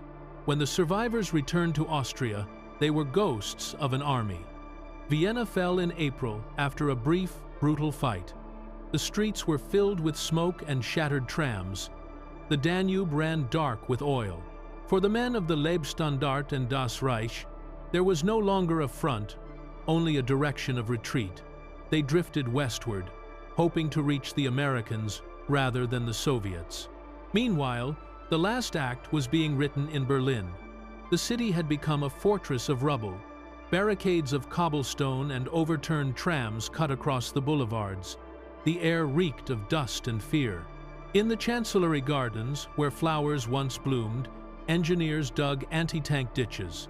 Himmler had long since fled north to seek terms with the Allies, leaving his soldiers to face the final storm without him. On April 16th, the Red Army began its assault on the capital. Artillery more than 40,000 guns opened fire at dawn. The ground trembled like a living thing. The 9th Army tried to hold the Seelow Heights east of the city. Among its defenders were remnants of Totenkopf and Viking. For 3 days they fought beneath a storm of shells, tanks grinding over their trenches, infantry attacking in endless waves. When the line finally broke, the road to Berlin lay open. Inside the city, every block became a battlefield. The Waffen-SS units that still existed, mostly Nordland and Charlemagne divisions, moved into the center to defend the government quarter. They were joined by stray soldiers, Volkssturm militias, and Hitler Youth, all bound by a kind of fatal loyalty that defied reason. French volunteers under SS Brigadeführer Gustav Kramer fought alongside Germans and Scandinavians. They held intersections, cellars, and subway tunnels, sniping from windows until the buildings collapsed around them. They knew there would be no relief, no escape, yet they refused to yield. By April 28th, the Red Army had surrounded the government district. Shells crashed into the Reich Chancellery. Smoke poured into the Führer bunker below. Hitler still issued orders to divisions that no longer existed, promising phantom counterattacks from Steiner's corps. Steiner, realizing the futility, ignored them and withdrew westward. When Hitler learned the truth, his voice broke. In the early hours of April 30th, he ended his life beneath the ruins of his empire. Above ground, the Waffen-SS still fought on. They covered the last defenses around the Brandenburg Gate and the Tiergarten. A lone Tiger tank from the Hermann von Salza unit rumbled through the smoke, firing until its gun jammed. In the U-Bahn tunnels, wounded men were carried on makeshift stretchers through waist-deep water. Frenchmen, Dutchmen, Germans, all now indistinguishable in the soot and fear. When word of Hitler's death spread, a strange quiet fell. Some wept. Others simply sat down, staring into space. The war that had consumed their youth had finally consumed its master. On May 2nd, the Berlin garrison surrendered. The surviving SS formations were led from their positions under Soviet guard. Many were executed within hours. Others vanished into captivity, their fate never recorded. The streets of Berlin were filled with smoke and the stench of death. The great banners of the Reich lay trampled in the mud. For those who had once believed themselves the chosen few, there was nothing left to believe in. Yet, fighting still flickered elsewhere. In Czechoslovakia, Otto Weidinger's Das Reich regiments battled Czech partisans in the uprising of Prague. In Denmark and Norway, German garrisons held out until the final days, surrendering only when ordered. Across the Alps, Sepp Dietrich's remnants tried to reach the American lines, their tanks out of fuel, their uniforms threadbare. When they finally encountered Allied troops in Austria, they laid down their arms in silence. The war was over. For the Allied soldiers who took their surrender, the Waffen-SS were both fascinating and infamous. Some saw them as fanatics, others as professional soldiers who had followed a doomed cause. But the truth lay deeper in the contradiction between courage and cruelty that had defined them from the start. They had fought with undeniable skill, yet their hands were stained with the crimes of a regime that had taught them obedience above conscience. In the weeks that followed, Allied investigators began to unravel the structure of the SS state. Documents from the concentration camps, orders from the Einsatzgruppen, lists of massacres, all pointed to the same conclusion. There was no clear line between the Waffen-SS and the machinery of terror. Many of the same men who fought in the field had once guarded camps or overseen deportations. The myth of soldiers like any other began to crumble. At Nuremberg, the Waffen-SS was declared a criminal organization. Its members were judged not merely for their actions in battle, but for their participation in the system of murder and repression that sustained the Reich. Some generals, like Hauser and Bittrich, defended their men fiercely, claiming they had fought with honor. Others remained silent, unwilling, or unable to face what they had served. Himmler himself was captured in disguise, a broken man, muttering of destiny, before taking his own life with a hidden vial of poison. For the ordinary soldiers, the reckoning was slower and more private. Years of captivity followed in Soviet camps, in Allied prisons, in silence. When they returned home, they found their towns destroyed and their names unwelcome.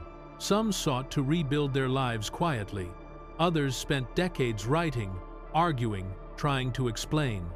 But the shadow of the black uniform never left them. It lingered in memory, in guilt, in the uneasy acknowledgement that courage in a wicked cause is not innocence.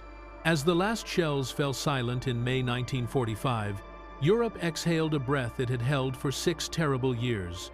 The fields that had once thundered with tanks turned green again. Children played where armies had fought. The veterans grew old, telling stories of frost and fire, of comrades lost, of the strange mixture of pride and regret that marked their lives. History would judge them harshly, as it must. Yet their experiences remained part of the great human tragedy of that age. A reminder of how conviction, when bound to tyranny, leads inevitably to ruin. For the Waffen-SS, the story ended not with triumph or redemption, but with a long, fading echo, the sound of boots on frozen ground, marching into surrender. The banners were gone, the empire was dust, and the ideals that had promised eternity had lasted barely a dozen years. Only the memories remained, and the lesson that no power built on fanaticism can endure. And so the fire that began in 1933 with the dream of a 1,000-year Reich burned itself out in the ruins of 1945.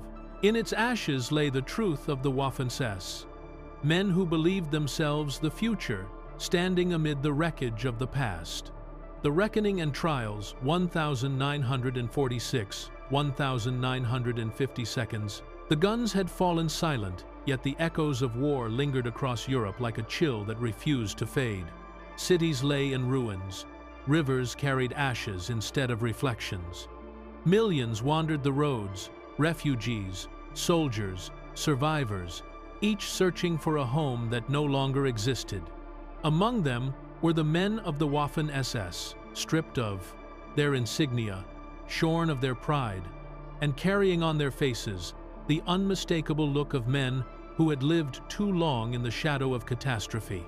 For years they had been told they were the future, the guardians of a new order, the chosen elite of a 1,000-year Reich. Now they were prisoners. Some marched east under Soviet escort, bound for camps whose names they did not yet know. Others surrendered to the Americans or British, who herded them into barbed wire enclosures that stretched for miles across the fields of Germany. They sat on the ground, silent, watching the smoke from burning towns drift across the horizon. The war was over, but the reckoning had only begun. In the first months after the surrender, confusion ruled. The Allied powers, the United States, Britain, France, and the Soviet Union, were united in victory, but divided in method. What should be done with the men who had served the SS? Were they criminals or soldiers obeying orders? Could an entire organization be condemned, or should each man be judged alone? The questions hung heavy in the air of occupied Germany. At first, the process was practical rather than moral. Every German captured was screened and classified. Ordinary Wehrmacht troops were separated from SS men, who were considered more dangerous. Former Waffen-SS soldiers were ordered to report to internment camps. Many tried to hide their affiliation, scraping the runes from their identity discs, inventing new units. But their records betrayed them. Allied intelligence had compiled meticulous lists. For those caught, the punishment was immediate interrogation, then confinement. The camps at Dachau, Bad Aibling, and Regensburg filled quickly with men who once marched in perfect formation. Now they sat behind barbed wire, listening to the distant hum of Allied trucks on the roads beyond. The first trials began in Nuremberg in November 1945. The world watched as the leading figures of the Nazi state, Göring, Hess, Ribbentrop, and others sat in the dock beneath the cold light of the courtroom. Among the accused organizations was the entire SS, including its armed branch, the Waffen-SS. Prosecutors presented photographs of massacres, orders signed in bloodless bureaucratic language, testimonies from survivors. The argument was simple and devastating. The SS was not merely a military body. It was the instrument of terror that had made the Nazi Empire possible. Witness after witness took the stand. Camp survivors, civilians from occupied territories, former SS men who could no longer bear their silence. They spoke of villages destroyed, of deportations, of the systematic murder of Jews, Poles, and Russians under the pretense of security. The courtroom air grew heavy with the weight of it. Even seasoned correspondents found it difficult to listen. The judges, international and unsparing, concluded that the SS in all its branches was a criminal organization. It had waged aggressive war, committed crimes against humanity, and participated in the extermination of millions. Membership alone, they ruled, was enough to presume guilt unless proven otherwise. The verdict sent shockwaves through the hundreds of thousands of former SS men still in captivity. For many, it felt like collective damnation. We were soldiers, they protested, not camp guards. And indeed, some had spent the entire war on the front lines, knowing little of the atrocities behind them. Yet, the world had seen too much to draw fine distinctions. The black uniform had become a symbol of absolute obedience and absolute cruelty. In the ashes of 1945, that symbol could not be untangled. Meanwhile, in the Soviet zone, justice took a harsher form. Prisoners captured in the East were rarely tried in courts. They were sent to labor camps Vorkuta, Norilsk, Magadan, where the Arctic winds carried the moans of men building roads through the permafrost. Some would not return for 10 years. Others disappeared entirely. To Moscow, retribution was simple. The SS had invaded their homeland, and now the land itself would consume them. In the West, the process was slower, but no less thorough. Allied authorities began what they called denazification, an attempt to cleanse German society of the ideology that had driven it to war. Millions of questionnaires were distributed, asking every citizen about party membership, wartime service, and political activity.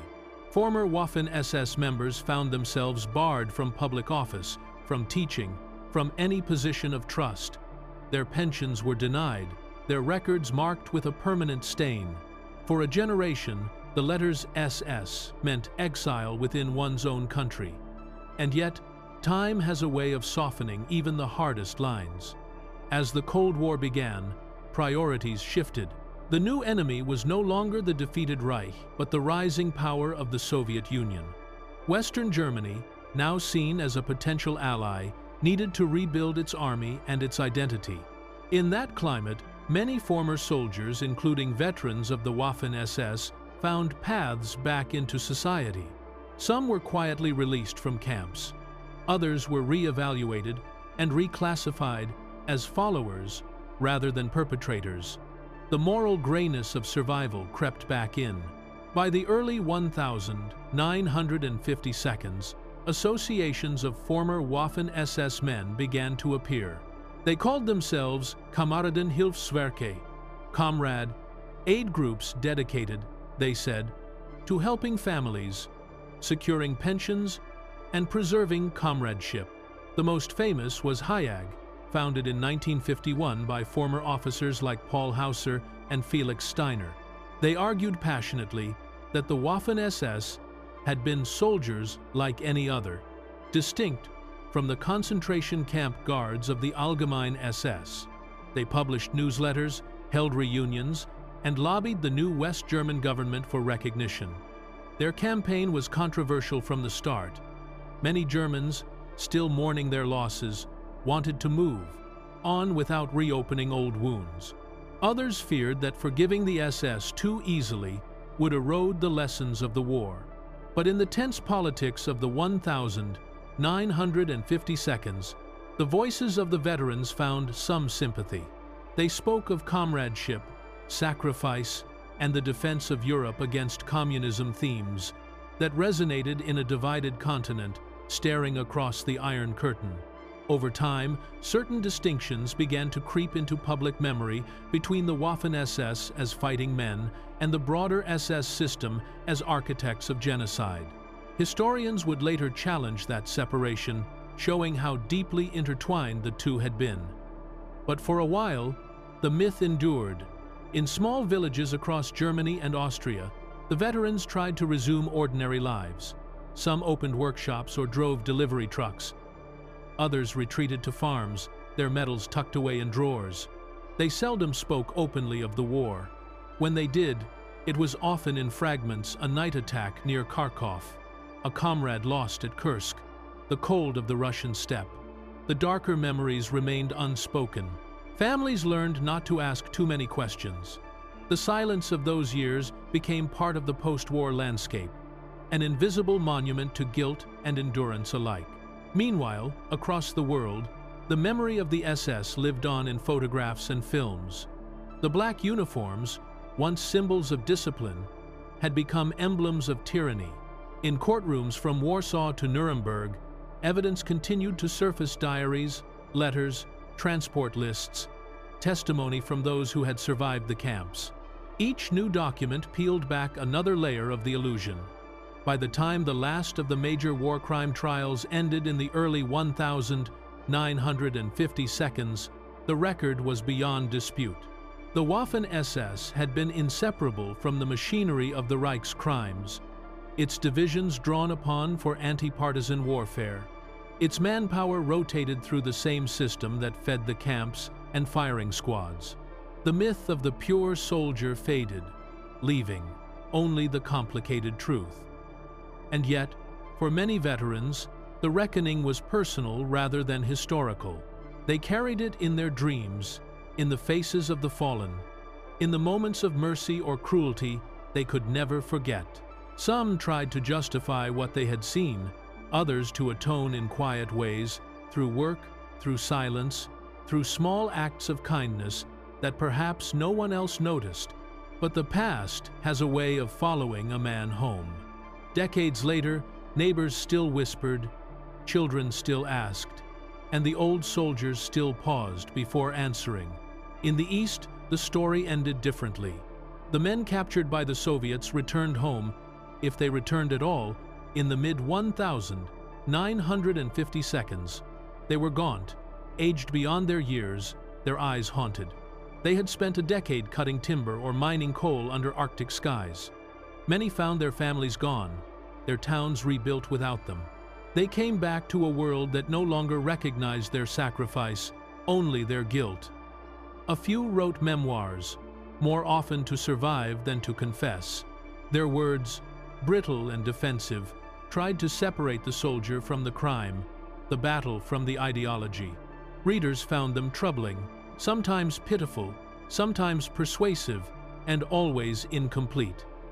By the close of the 1950s, a kind of uneasy amnesty had settled over Western Europe. The generation of the war grew older. New ones came of age amid prosperity and reconstruction. The ruins were cleared, the scars paved over. But the questions lingered, buried like unmarked graves beneath the modern streets. What makes men follow such ideas? Where does duty end and conscience begin? And can courage redeem a cause that was evil? The veterans of the Waffen-SS had no final answer. They simply lived with the contradiction. In the quiet of those years, the past retreated into memory, into the dim light of attics, where old photographs lay in boxes, into the silence of reunions where men in civilian suits raised glasses to comrades, long dead. Some would speak again decades later, when historians came to record their stories. Most would not. The war, for them, had ended not in 1945, but in a lifetime of remembering. By the time the 1950s gave way to the next decade, Europe had changed beyond recognition. The cities once bombed into dust glittered with neon and new beginnings. Children played where tanks once stood. And in that bright, reconstructed world, the legacy of the Waffen-SS lingered like a faint shadow, a reminder that even the most disciplined soldiers can be consumed by the ideology they serve. The trials had done their work. Justice, imperfect though it was, had spoken. But history would go on asking questions that no courtroom could settle. What happens when loyalty becomes blindness? When conviction replaces conscience? And how does a nation rebuild its soul after believing itself invincible? These questions did not belong only to the defeated. They belonged to humanity itself. The reckoning of the Waffen-SS, then, was not just about punishment. It was about understanding, about facing the truth that evil does not always appear in monstrous form, but sometimes in the tidy ranks of men who believe they are doing their duty. It was a lesson carved into the very stones of Europe, whispered through the decades by those who remembered.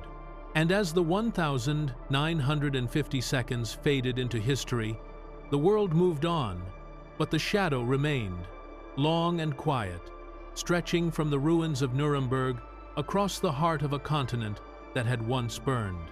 Echoes of the black uniform, 1,960 seconds, 1,980 seconds.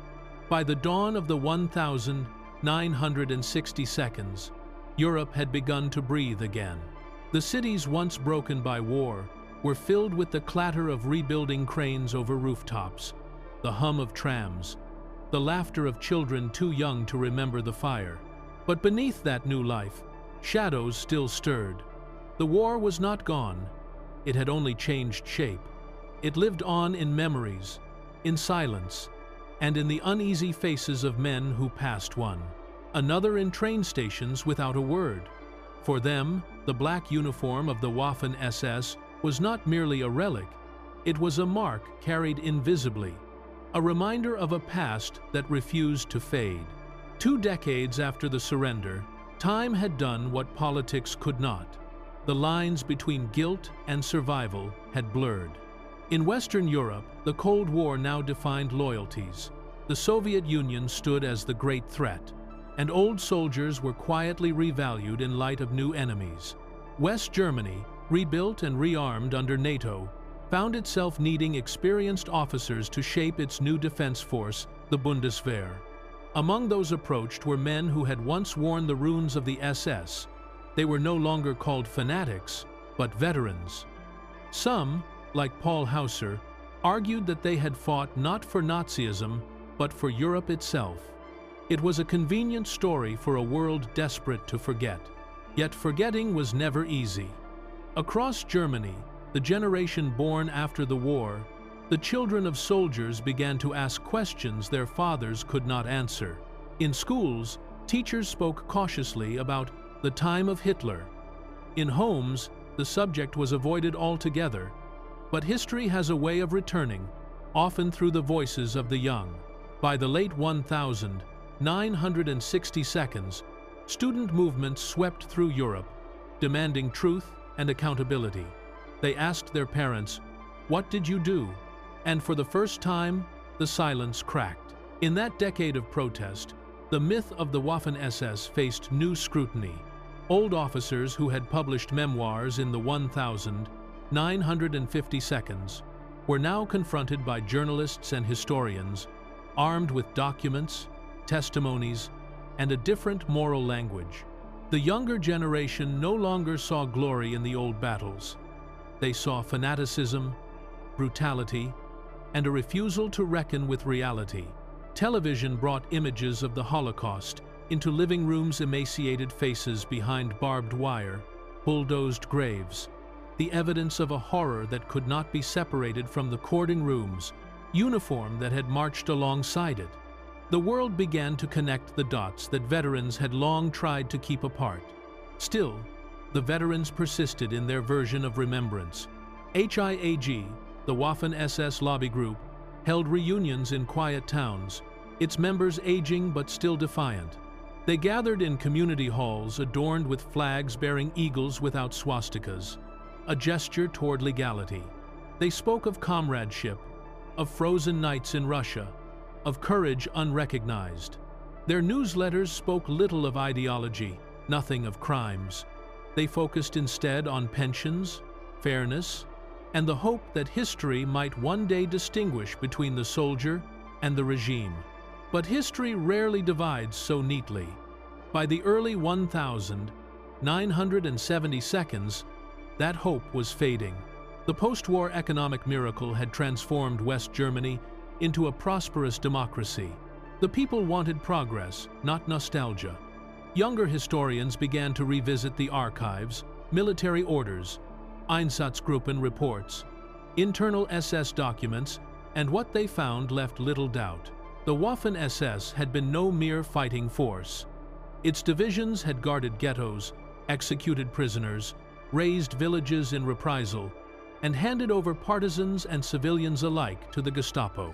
Wherever it marched, the shadow of the Reich's ideology followed. The public mood changed. Newspapers began to print exposés of former SS men living quiet lives as businessmen or civil servants. The image of the honorable soldier began to crumble. Meanwhile, in the East, memory took a different shape. The communist regimes of Poland, Czechoslovakia, and the Soviet Union built entire museums dedicated to the crimes of fascism. Their narratives were often blunt and political, portraying all Germans as aggressors, all SS as monsters. Yet even there, the truth was not simple. In the Baltic states and Ukraine, some still remembered the Waffen-SS divisions that had fought the Red Army as symbols of anti-Soviet resistance. To them, the SS were not liberators, but neither were they entirely villains. History became contested terrain, a battle not of tanks, but of memory. The 1972nd also saw the rise of a new kind of witness. Survivors of the camps and occupied lands, many silent for decades, began to speak publicly. Their books and interviews gave names to what had once been numbers. They recalled the black uniforms, the accents of foreign volunteers, the chilling efficiency of the men who carried out orders without question. These voices carried a moral force that no defense could overcome. The myth of the clean Waffen-SS, apolitical, professional, detached from the crimes of the Reich, could not withstand the testimony of those who had seen it up close. At the same time, the former soldiers were growing old. Their reunions became smaller, their photographs faded. Some began to admit, in cautious words, that they had been misled. Others clung to pride as a way of survival. "We were young," they said. "We believed in something greater than ourselves." But when pressed on what that something was, silence returned. For many, it was easier to remember the comradeship than the cause. In the broader world, fascination with the Third Reich never entirely disappeared. Films, novels, and documentaries revisited the era with a mix of horror and curiosity. To audiences who had never lived through the war, the imagery of the SS, the uniforms, the precision, the cold allure of discipline carried a dark fascination. It was history transformed into spectacle, stripped of its moral weight. Some veterans watched these portrayals with unease. Others, more cynically, saw in them a kind of recognition that the world had once denied them. The boundary between remembrance and romanticism grew dangerously thin. By the late 1972, a new debate emerged, one not about guilt, but about legacy. Could men who had fought bravely, yet for a criminal regime, still be honored for their courage? Could the values of loyalty and sacrifice be separated from the ideology that had corrupted them? Churches, historians, and politicians argued over these questions with passion. There were no simple answers. In memorial cemeteries across Europe, wreaths were laid for the fallen, Allied, and Axis alike. The gesture was one of reconciliation, but to many survivors, it felt like amnesia. The line between forgiveness and forgetting blurred once more. In small West German towns, plaques appeared quietly in the 1982 lists of names under the title, "To the Sons of Our Village Who Fell in War." Some of those names had belonged to the Waffen-SS. There were no ranks or divisions mentioned, only the years of life and death. It was as if time itself had washed the distinctions away. For the families, it was closure. For historians, it was a reminder that memory, too, can be rewritten. Meanwhile, across the ocean, a new generation of researchers began to revisit the archives of the SS with tools their predecessors never had. Declassified documents revealed the scale of integration between the Waffen-SS and the state's machinery of murder. Divisions once thought to be purely military had participated in anti-partisan actions that left entire villages in ashes. War diaries showed officers coordinating directly with the Gestapo and Einsatzkommandos. The narrative of separation, the idea that the Waffen-SS fought honorably while others committed atrocities, dissolved under the weight of evidence. Yet for the men who had lived it, history's verdict came too late to change their lives. Many were already in their 70s, their memories soft around the edges. Some gave interviews, filmed by documentarians who asked gently, "What did you believe then?" Their answers were often hesitant, tinged with both pride and sorrow. "We thought we were defending Europe," one said quietly, "but we were only defending madness." Another paused for a long time before whispering, "We did not see, or perhaps we chose not to see." It was an honesty born of age, not absolution. In Eastern Europe, where graves still dotted the forests, the ghosts of the Waffen-SS took on another meaning. In Latvia and Estonia, veterans of local SS units marched in quiet parades each spring, honoring their dead. To Western eyes, it seemed an attempt to glorify fascism. To the participants, it was remembrance of a war fought against Soviet domination. The truth was tangled in decades of suffering. One country's traitor was another's patriot. Memory, it seemed, could not be conquered. By the 1982nd, the generation of the war was fading. The men who had once filled the ranks of the Waffen-SS now moved with the slow dignity of old age. Their uniforms were long gone, their medals locked away in drawers, their voices softer but no less burdened. They met each other at reunions that grew smaller every year, a few hundred men sharing coffee, photographs, and the uneasy bond of shared history. They spoke less of ideology now, and more of simple things: the sound of an accordion in a trench, the taste of bread after a march, the faces of comrades lost to time. For them, the past was no longer politics. It was memory, both tender and terrible. And yet, the world around them had changed beyond recognition. In schools, young Germans now studied the Holocaust with solemnity. Memorials rose at the sites of camps once erased. The old veterans saw these places on television: Auschwitz, Treblinka, Majdanek, and some turned their faces away. Others watched in silence, the flicker of the screen reflecting in eyes that had once looked upon those lands through the haze of war. History had finally caught up with memory, and there was nowhere left to hide. In the final years of the Cold War, the Waffen-SS became less a living subject and more a study of human complexity, of how ordinary men could become part of extraordinary evil. Scholars dissected the psychology of obedience, the lure of belonging, the seduction of discipline and purpose. It was no longer just a story about Germany, but about the nature of humanity itself. How easily conviction can become cruelty when guided by the wrong hand. How loyalty, unchecked by conscience, can lead a civilization into darkness. By the end of the 1982nd, as the Berlin Wall began to crack and the old order trembled once again, there were still a few of them alive, the last veterans of the Waffen-SS. They watched the news of East and West Germany moving toward reunification with quiet disbelief. The country they had once fought for, divided, humiliated, rebuilt, was whole again. But it was not their Reich, not their dream. It was a democracy built on the ruins of everything they had once sworn to defend. In a strange way, that was its greatest triumph, that the nation had survived not because of them, but in spite of them. The echo of the black uniform lingered, faint and ghostly, in the corners of museums, in photographs, in the brittle pages of memoirs. It was a reminder of how seductive power can be when clothed in ceremony and order. And as the veterans passed away one by one, Their stories, the ones they had never told, went with them. What remained was history, cold, unflinching, and finally free of illusion. By the time the last of them died, the world they had known was gone, and the memory of what they had been had become a lesson for those who came after. That strength without conscience is not courage.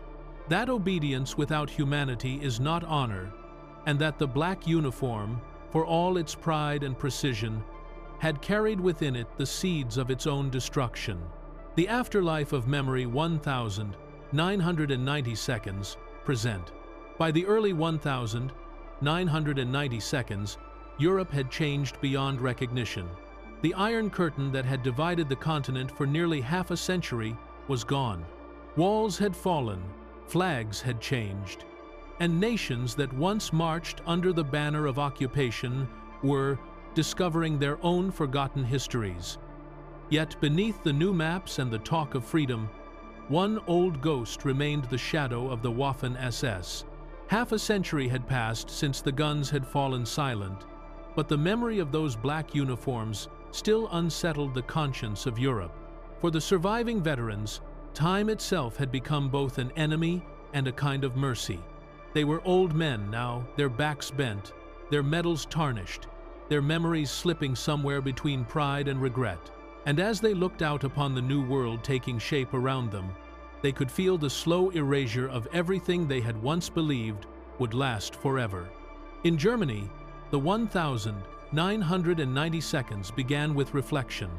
A reunited nation, prosperous and democratic, stood on the very ground where the ruins of the Reich had once smoldered. The new generations wanted to look forward, yet the past was always there, quietly pressing against the edges of the present. Museums expanded, archives reopened, and historians, once silenced by political boundaries, began to revisit what had long been left unsaid. The Waffen-SS, for decades buried under layers of denial and myth, became a subject of renewed scrutiny. For many years after the war, the narrative had been blurred. The veterans' associations, led by men like Paul Hauser and Felix Steiner, had claimed that their troops were soldiers like any other. They argued that the Waffen-SS had been a purely military organization, separate from the crimes of the camps and the police units. That story had taken hold among certain circles in the West, partly because the Cold War made it convenient. With the Soviet threat growing, Western governments preferred not to reopen wounds that might divide their new allies. The veterans, some of whom were quietly advising NATO militaries, spoke instead of courage, sacrifice, and comradeship. It was easier to remember the frost of the Russian steppe than the smoke of the ghettos. But by the 1990 seconds, the world had grown less forgiving. The archives of the East were opening for the first time, revealing a mountain of evidence: orders, reports, diaries, photographs. Historians uncovered the systematic coordination between Waffen-SS divisions and the Einsatzgruppen. Villages wiped from the map in Belarus, prisoners executed under the pretext of anti-partisan warfare, the deportations that followed the SS wherever it marched. The paper trail was clear. The myth of separation between the Waffen-SS and the machinery of Nazi terror collapsed beneath the weight of fact. Still, not all societies received this revelation the same way. In the newly independent states of Eastern Europe, memory was tangled with identity. Latvia, Estonia, Ukraine, and others had lived for decades under Soviet rule. Where history was written in one direction, all German soldiers were fascists, and all resistance was heroic. When those nations regained independence, they began to re-examine their pasts. Some discovered that their fathers and grandfathers had joined Waffen-SS legions not out of love for Hitler, but hatred for Stalin.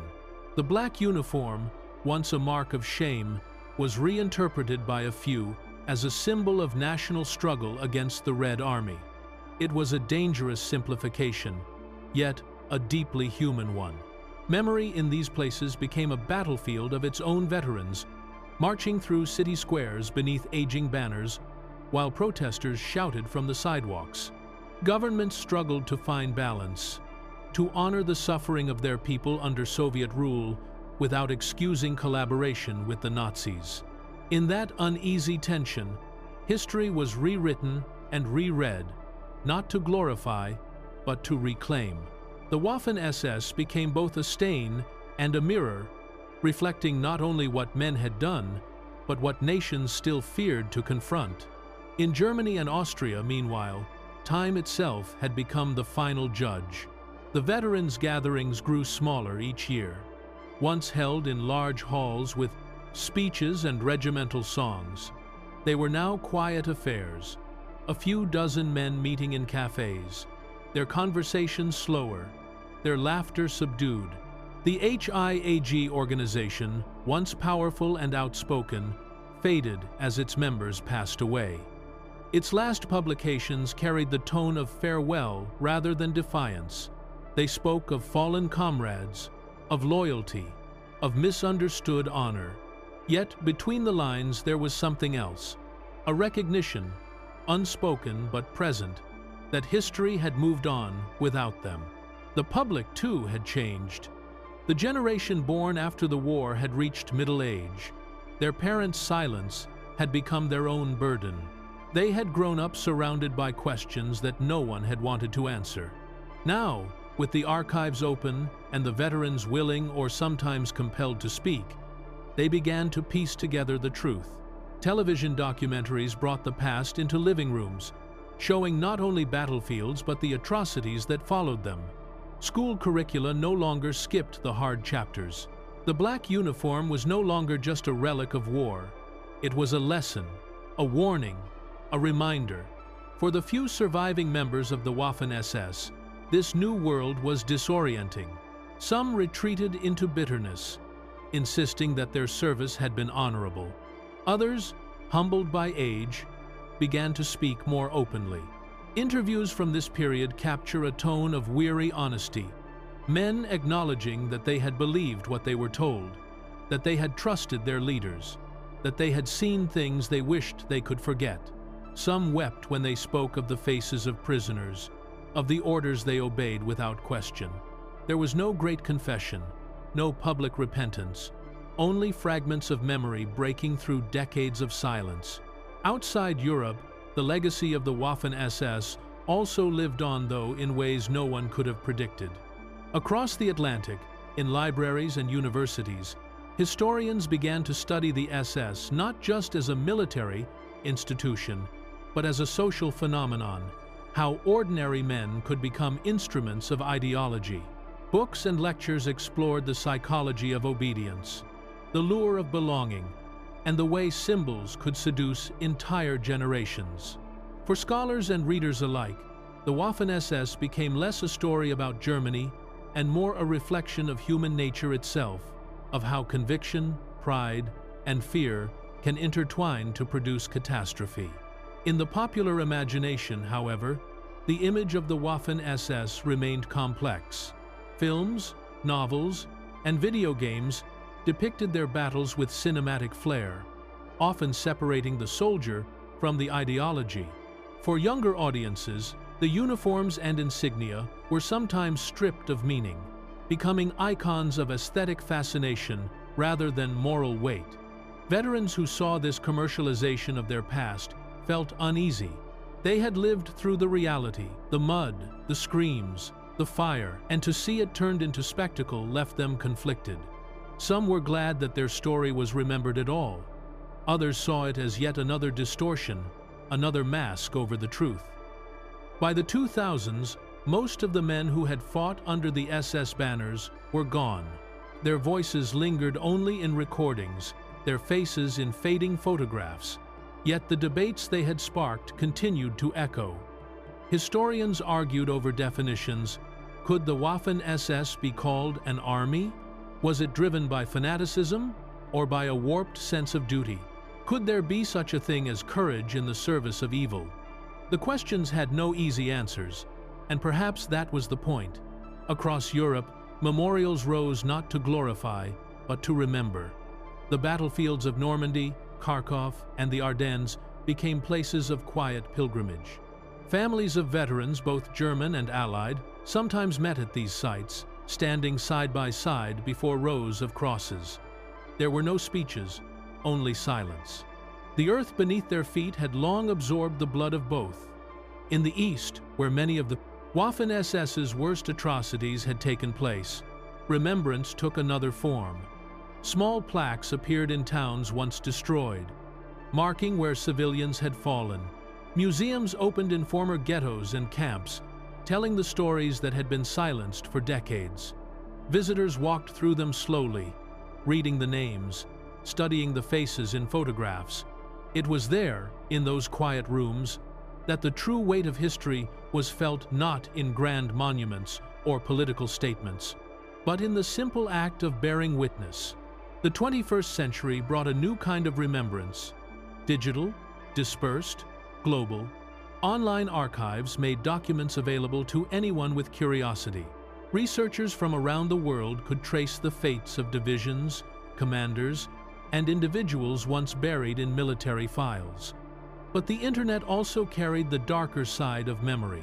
Extremist groups, seeking symbols for their own ideologies, appropriated the imagery of the SS, the runes, the slogans, the mystique of the elite warrior. It was a grotesque echo of a past that should have remained silent. Governments and educators responded with renewed urgency, emphasizing historical truth over myth, fact over fantasy. For Germany itself, the passing of the last veterans marked a turning point. Without living witnesses, history risked becoming abstraction, something studied rather than felt. To prevent that, museums and memorial foundations began recording oral testimonies from both sides of the war: soldiers, survivors, and civilians. Their stories, spoken into microphones in quiet rooms, became the collective memory of a nation determined never to forget again. In recent years, the Waffen-SS has become less a subject of moral argument and more one of understanding, not to forgive, but to comprehend. Scholars and filmmakers alike have examined how the ideals of loyalty, sacrifice, and unity were manipulated into tools of tyranny. They have explored the human weakness for belonging, the seductive power of uniform and oath, the ease with which discipline can become dehumanization. The Waffen-SS, in this sense, has come to represent not only a historical phenomenon, but a warning about the fragility of moral boundaries. Yet among the elderly, especially those who lived through the war as children, memories remain personal and raw. Some still remember the sight of the SS columns marching through their towns, the boots, the flags, the strange mixture of fear and fascination. Others remember liberation and the hunger, the loss, the disbelief that followed.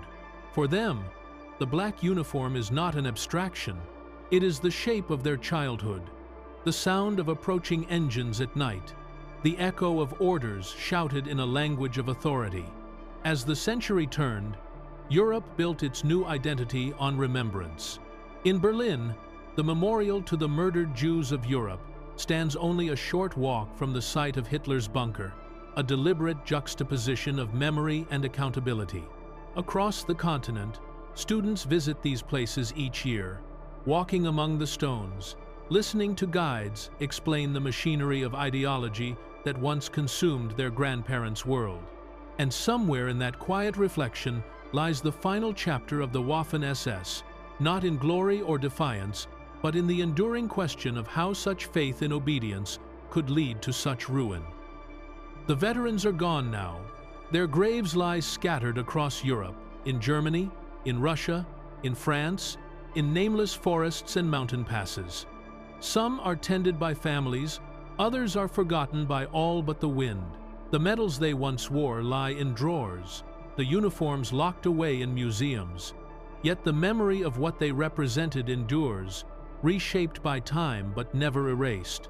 It is a memory that belongs not to them alone, but to all who seek to understand how civilization can falter, how loyalty can be twisted, how ordinary men can lose themselves in the march of history. Today, the echo of the Waffen-SS lingers not in the sound of boots or the flash of insignia, but in the lessons it leaves behind. It reminds us that no cause, however noble it may seem, can justify the surrender of conscience, that the uniform does not absolve the man, and that beneath every symbol of power lies the potential for its abuse. The 20th century has long since ended, but its shadows stretch quietly into our own time. The Waffen-SS, once the embodiment of fanatic discipline and devotion, now exists only as a memory, a cautionary tale whispered across generations. In the museums, in the pages of history, in the fading recollections of the last witnesses, it stands as both a warning and a mirror. And as the sun sets on that generation, one truth endures: that remembrance, when carried with honesty and humility, is the only victory history can offer. The black uniform, once a mark of fear and pride, now belongs to the past. What remains is understanding, and the hope that humanity will never again mistake obedience for honor, the weight of history and the human cost. The 20th century closed with quiet remembrance and uneasy peace. Across Europe, the guns had been silent for decades, but in the stillness that followed, the weight of what had happened pressed heavier than ever. For all the rebuilding, the monuments, and the promises of never again, there remained a lingering awareness that the crimes of the past were not abstract. They had been lived, seen, and carried by millions. The story of the Waffen-SS, of its rise, its loyalty, its atrocities, and its destruction, could not be confined to military history alone. It had become a story about the human cost of belief, about how ideas, when stripped of conscience, can turn entire nations into machinery. As the last veterans faded into history, the reckoning deepened. Governments, historians, and citizens alike were forced to confront not only what the Waffen-SS had done, but what it had revealed about the human condition itself. In classrooms, teachers no longer spoke of the war only in terms of armies and generals. They spoke of choices, of neighbors who betrayed neighbors, of men who justified horror by calling it duty. They spoke of the long, echoing silence that followed the gunfire when guilt and grief had to share the same space. For the families of those who had served, the past remained intimate. Children and grandchildren, opening attics or sorting through estates, sometimes found the artifacts their elders had hidden away. Medals, photographs, a folded uniform, a letter stamped with runes. To some, these objects were simply relics of another age. To others, they were wounds, proof that the line between love and ideology could run through a single household. Many grew up with stories half told. A father who was in the army but never said which one. In the long hush that followed the war, truth had been buried in politeness or shame or quiet denial. For decades, the veterans had clung to the narrative that they were soldiers, not criminals. They had fought, they said, for their comrades, not for politics. But history's patience is long, and as the records emerged, orders, photographs, testimonies, it became impossible to maintain the separation. Entire villages in Eastern Europe, burned in retaliation for partisan attacks, had fallen under the guns of Waffen-SS divisions. Mass executions labeled as anti-bandit operations were revealed as systematic exterminations.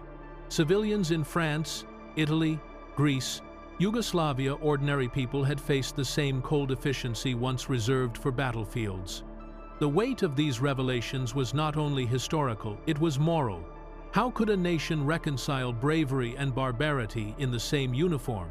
How could loyalty and murder coexist in the same man? These were questions that would haunt post-war Germany for generations, and that continue to resonate wherever obedience is mistaken for virtue.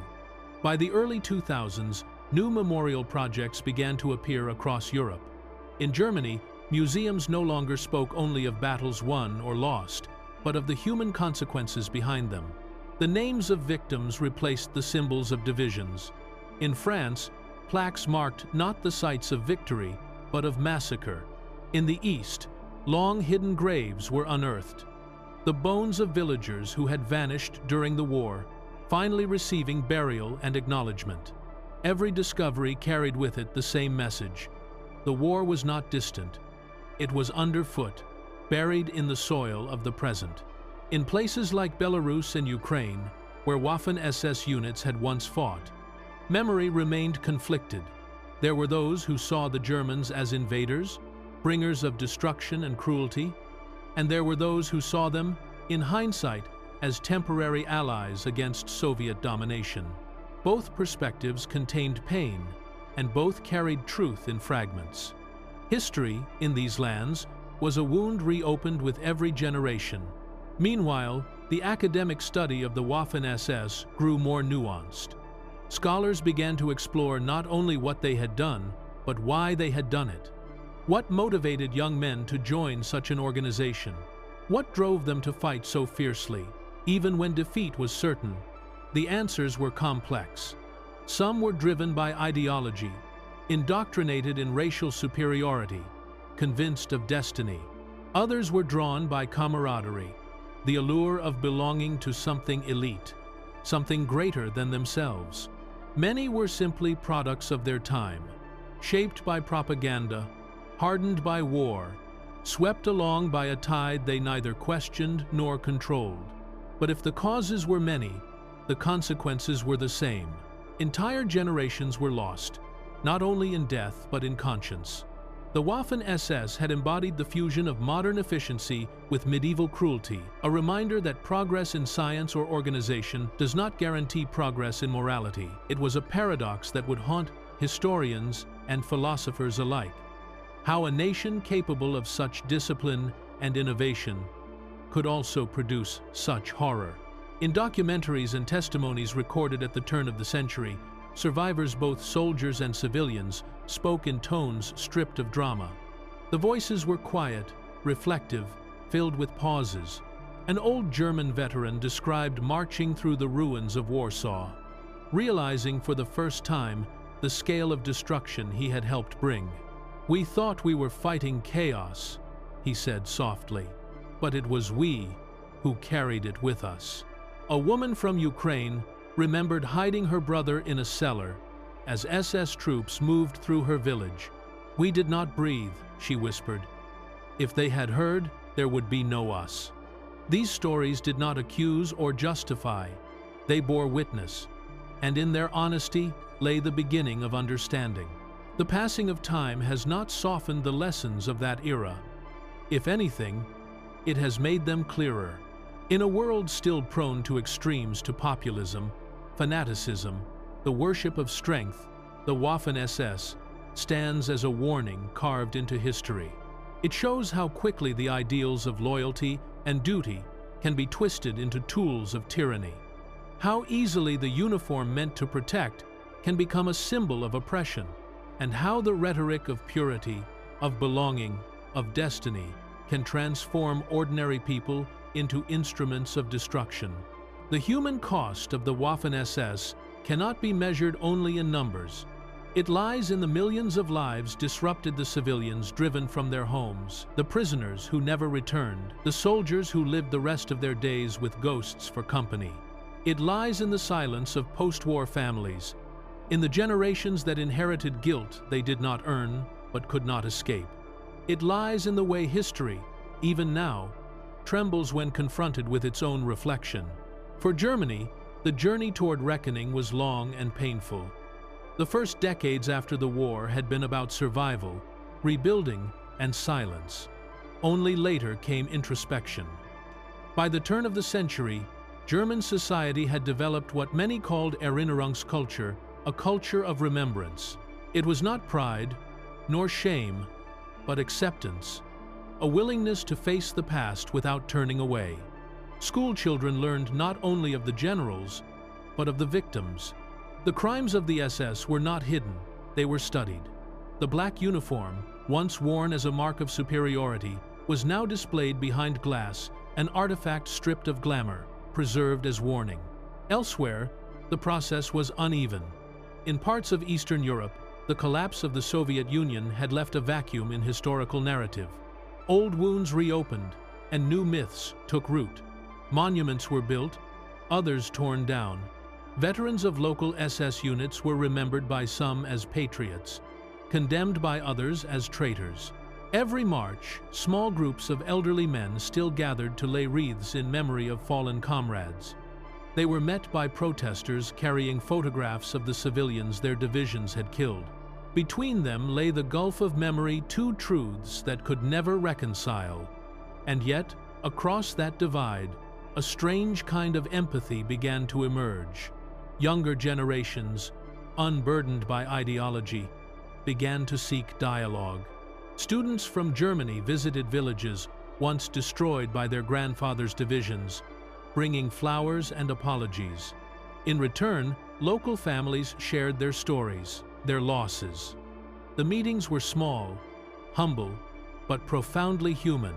They did not erase the past, but they allowed the possibility of understanding of shared grief rather than inherited hatred. As the 21st century unfolded, new crises arose: wars, political upheavals, divisions. And each time, somewhere in commentary or analysis, the lessons of the 1942 reappeared. The name Waffen-SS was invoked not as history, but as a warning of what happens when discipline replaces compassion, when faith in ideology outweighs empathy to the individual. In that sense, the story never truly ended. It continued as a mirror held up to every generation that believed itself immune to the past. The weight of history cannot be lifted. It can only be carried with honesty. The human cost of the Waffen-SS, its battles, its crimes, its aftermath, remains a scar on the collective memory of humanity. But scars, though permanent, can teach. They remind us of what was endured and of what must never be repeated. In the end, perhaps the most haunting legacy of the Waffen-SS is not its fanaticism, nor its cruelty, nor even its destruction, but its humanity, the uncomfortable truth that those who committed such acts were not monsters from another world, but men shaped by fear, pride, and faith in false ideals. It is that recognition, more than any statistic or photograph, that carries the deepest lesson. For if evil can appear so ordinary, then vigilance must never rest. As the century moves further from the war, the last traces of the Waffen-SS fade into history. The fields where they fought are quiet now. The forests that once hid partisans have reclaimed their shadows. The cities they burned have been rebuilt, filled with life and laughter. The war has become memory, and memory, in turn, has become legacy. But for those who stand before the memorials, reading the names carved in stone of victims, of soldiers, of innocents, the questions still linger in the air. What drives men to surrender their conscience? How does belief become blind? How can civilization forget its own fragility? The answers lie not in archives or debates, but in remembrance itself, in the act of facing what was done and refusing to turn away. That is the true weight of history. It is not something to be shed, but something to be borne, carefully, humbly, and with understanding. And so the story of the Waffen-SS closes not with battle, but with reflection. Not with victory or defeat, but with awareness. The awareness of how easily power can corrupt, how quickly obedience can become complicity, and how deeply humanity must guard its conscience. The war ended long ago, but the lesson it left behind, the human cost of ideology. The fragile line between loyalty and morality remains. And as generations pass and memories fade, it becomes ever more vital to remember, not to condemn alone, but to comprehend. Because in the end, the weight of history is not measured in ruins or medals, but in remembrance. And the human cost of forgetting is always far greater. Shadows across generations, the war had ended, yet its silence remained. Not the silence of peace, but the kind that follows trauma, the kind that seeps into the walls of homes, into the way fathers avoided questions and mothers changed the subject, In the decades that followed 1945, the memory of the Waffen-SS did not vanish. It changed form. It became quieter, more private, living not in headlines or speeches, but in glances and hesitations. It passed through generations like a whisper that no one wanted to hear but everyone could feel. For the first post-war generation, the children born in the ruins, history was both distant and close. They grew up playing in streets rebuilt over ashes, their schools standing where bomb craters once yawned. To them, their fathers were simply men who had returned from something terrible and unspeakable. They did not yet have the language of guilt or innocence. They had only fragments of memory, an old photograph in black and white, a medal in a drawer, a name carved into stone. For many, it was only years later, as adults, that they would discover what those fragments meant. In West Germany, the 1,950 seconds brought reconstruction and denial in equal measure. People wanted to move on, to rebuild, to forget.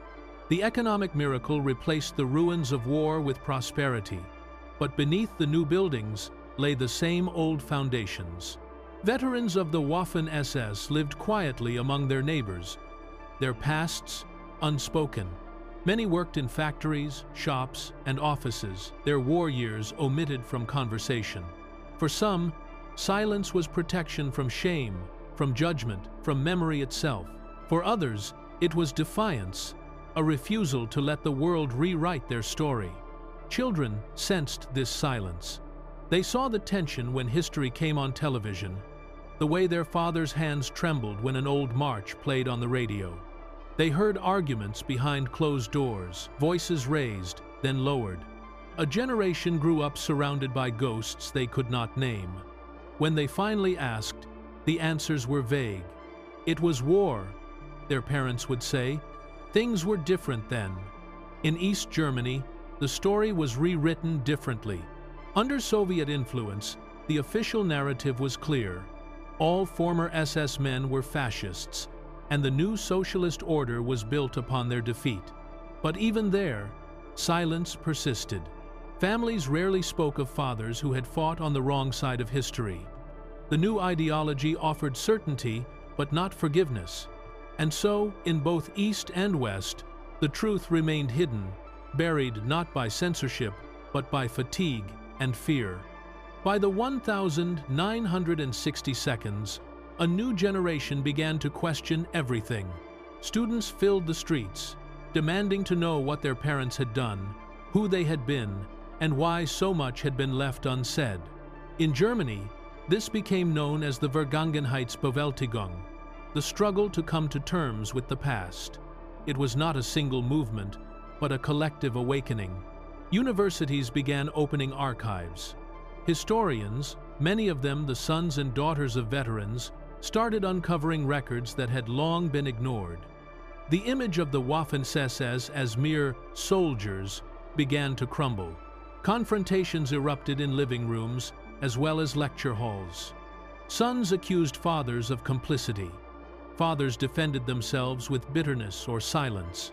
Some stormed out, unable to bear the weight of judgment. Others broke down, speaking, for the first time, about what they had seen. The marches, the cold, the villages, the orders. Many wept, not from innocence, but from exhaustion. They had carried their guilt for decades. In secret, when it finally surfaced, it was too late to undo anything, but not too late to understand. Outside the family home, Europe itself was changing. Nations once divided by ideology now shared the burden of history. In France and the Low Countries, collaborationist units of the Waffen-SS were re-examined. Some veterans still claimed they had fought for Europe, not for Hitler, that they had been anti-communists, not Nazis, but for the survivors of the occupied countries. Such words rang hollow. The memories of deportations, executions, and burned villages were too fresh to be rewritten by rhetoric.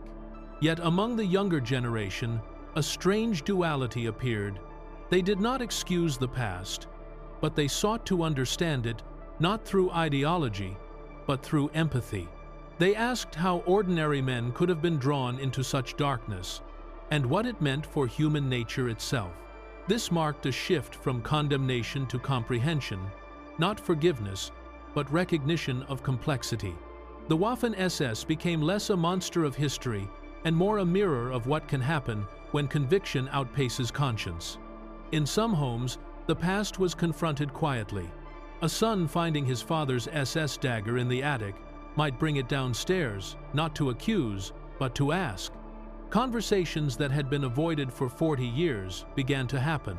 Sometimes they ended in tears, sometimes in silence, but always in the acknowledgement that the truth could no longer be buried.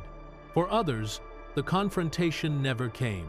The fathers died with their secrets intact, leaving behind boxes of documents and unanswered questions.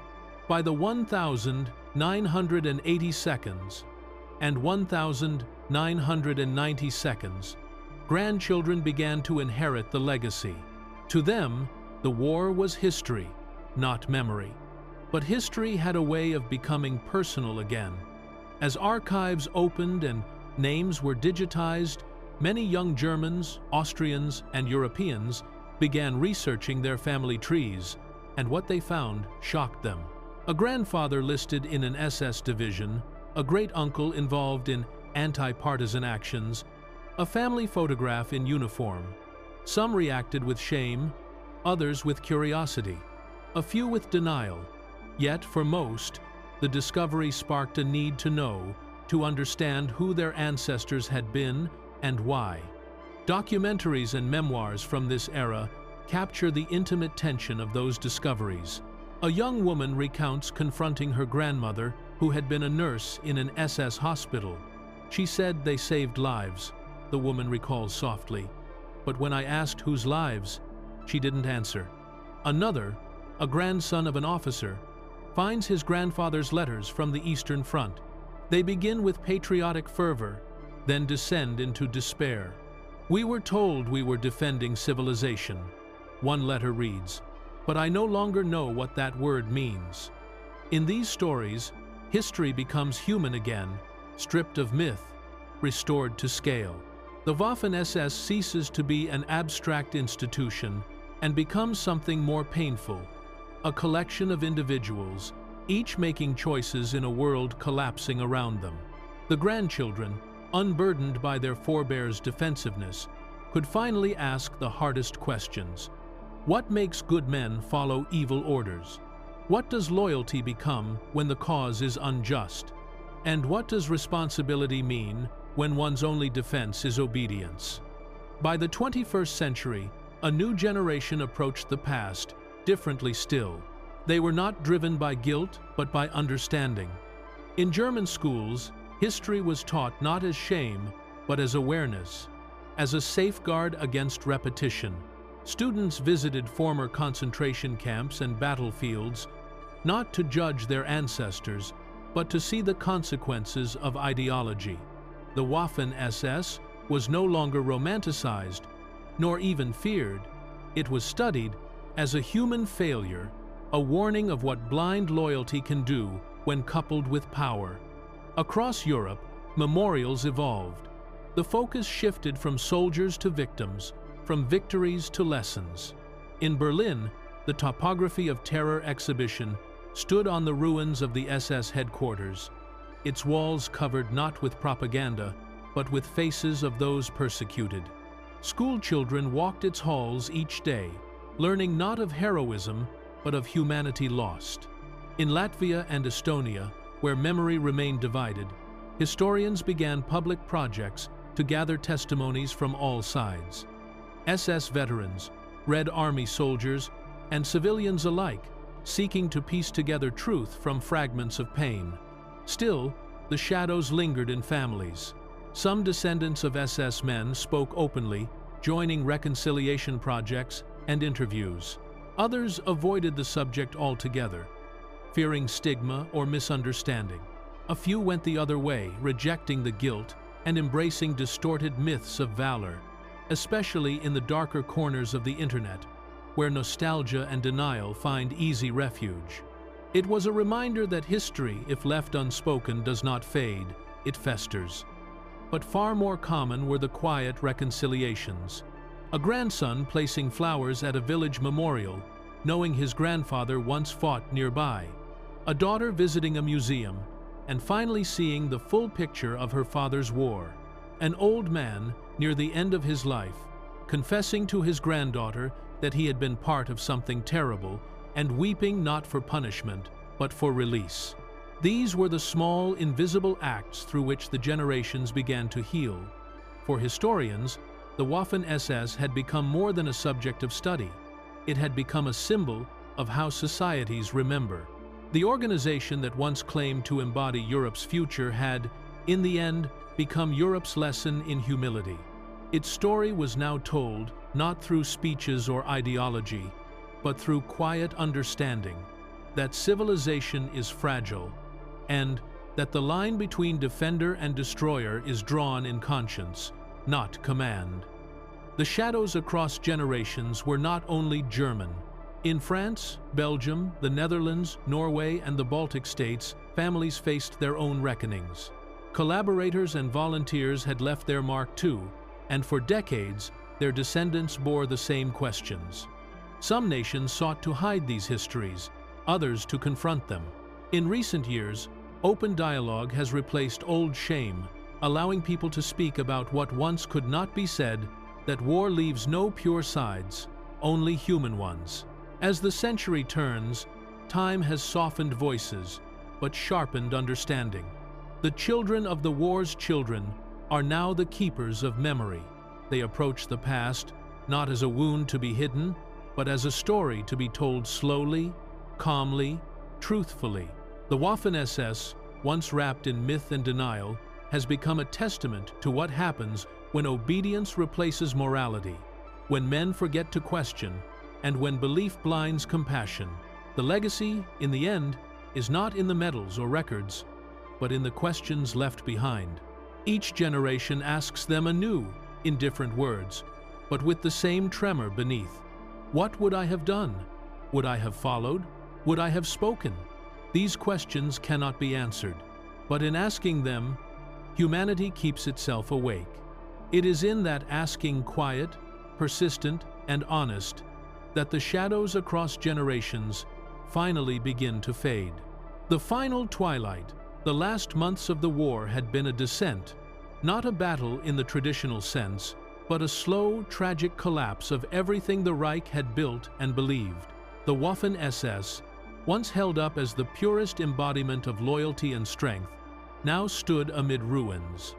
Its divisions, once symbols of order, had become scattered fragments of desperation. They were no longer the armored spearhead of an advancing empire, but the shattered remnants of a defeated dream. The front had broken. The Red Army had crossed the Oder, the Allies were at the Rhine, and the skies above Germany were dark with bombers. In the final winter of 1945, the men of the Waffen-SS fought not for victory that illusion had died months earlier, but for survival, and for a loyalty that no longer had meaning. Many were teenagers now, drawn from the last reserves of Hitler youth, clad in oversized uniforms and handed rifles they barely knew how to use. To them, the war had been a story told by elders, a thing they were born into rather than chose. They fought because that was all they had ever been taught to do. The older soldiers, those who had survived the campaigns of France, the Balkans, Russia, fought with the dull, weary knowledge that it was over. Their comrades were gone, their divisions reduced to names. The once proud Das Reich, Leibstandarte, Totenkopf, and Wiking were ghosts of their former selves. Some tried to justify it still, that they had fought bravely, that history would one day see them as soldiers, not monsters. But even as they said it, they saw the cities burning behind them, the civilians fleeing through the snow, the endless convoys of the displaced. Whatever cause they had believed in had been consumed by its own fire. By April, Berlin itself was surrounded. Within its ruins, the last detachments of the Waffen-SS made their stand. Among them were foreigners, Frenchmen, Scandinavians, Dutchmen, who had come to fight for an idea that no longer existed. They fought in cellars and subway tunnels, in streets reduced to rubble, against the inevitable tide of the Red Army. They fought because surrender felt like betrayal, and because they had nowhere else to go. To the Soviets who faced them, these men were the last symbols of the Reich's madness, and they were crushed without mercy. As the fighting raged, Himmler vanished from Berlin, seeking his own survival.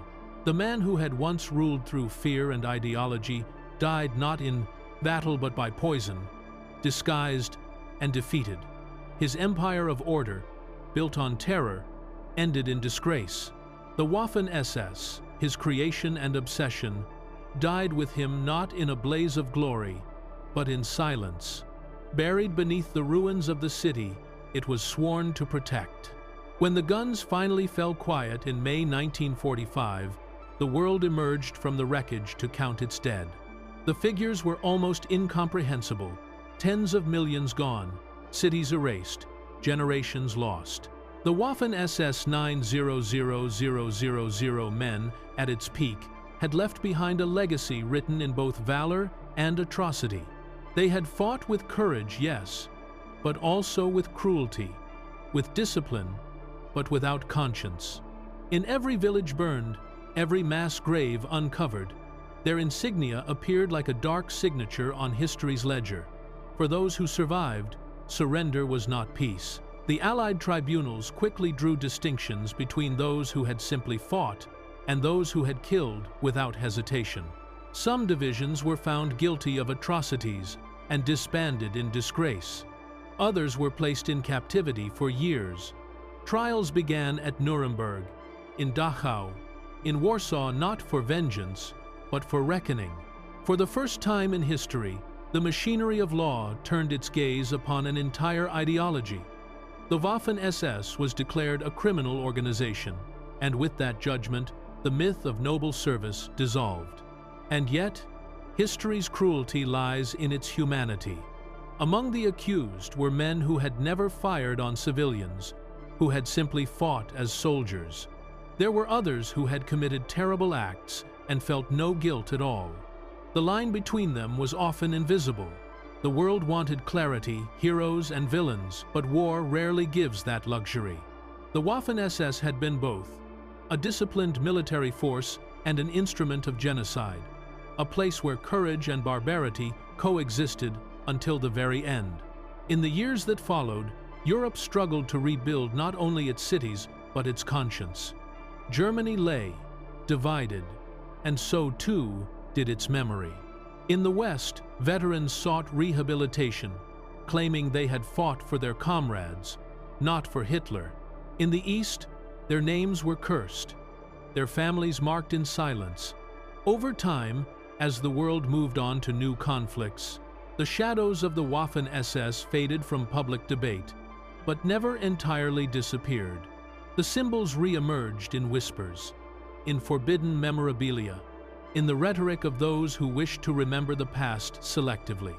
But for most, the memory was heavy, not heroic. Those who had lived through it grew old with haunted eyes. They told their grandchildren only fragments. A winter on the Russian front, a comrade lost near Kharkov, a march through France. They left out the rest. It was not denial anymore, but exhaustion. The human mind can only carry so much darkness before it turns inward and collapses. Time, however, has a way of softening without erasing. As the century turned, the last veterans passed away, leaving behind their diaries, letters, and confessions. Historians began to read them not for justification, but for understanding. The story that emerged was neither a tale of monsters nor of martyrs. It was a tragedy of ordinary men caught in extraordinary delusion. Some believed in the cause, others merely obeyed it, but all were consumed by it. Today, the fields where they fought are green again. The forests that echoed with artillery now hum with wind and birds. The fortresses lie in ruins, the iron crosses rusted.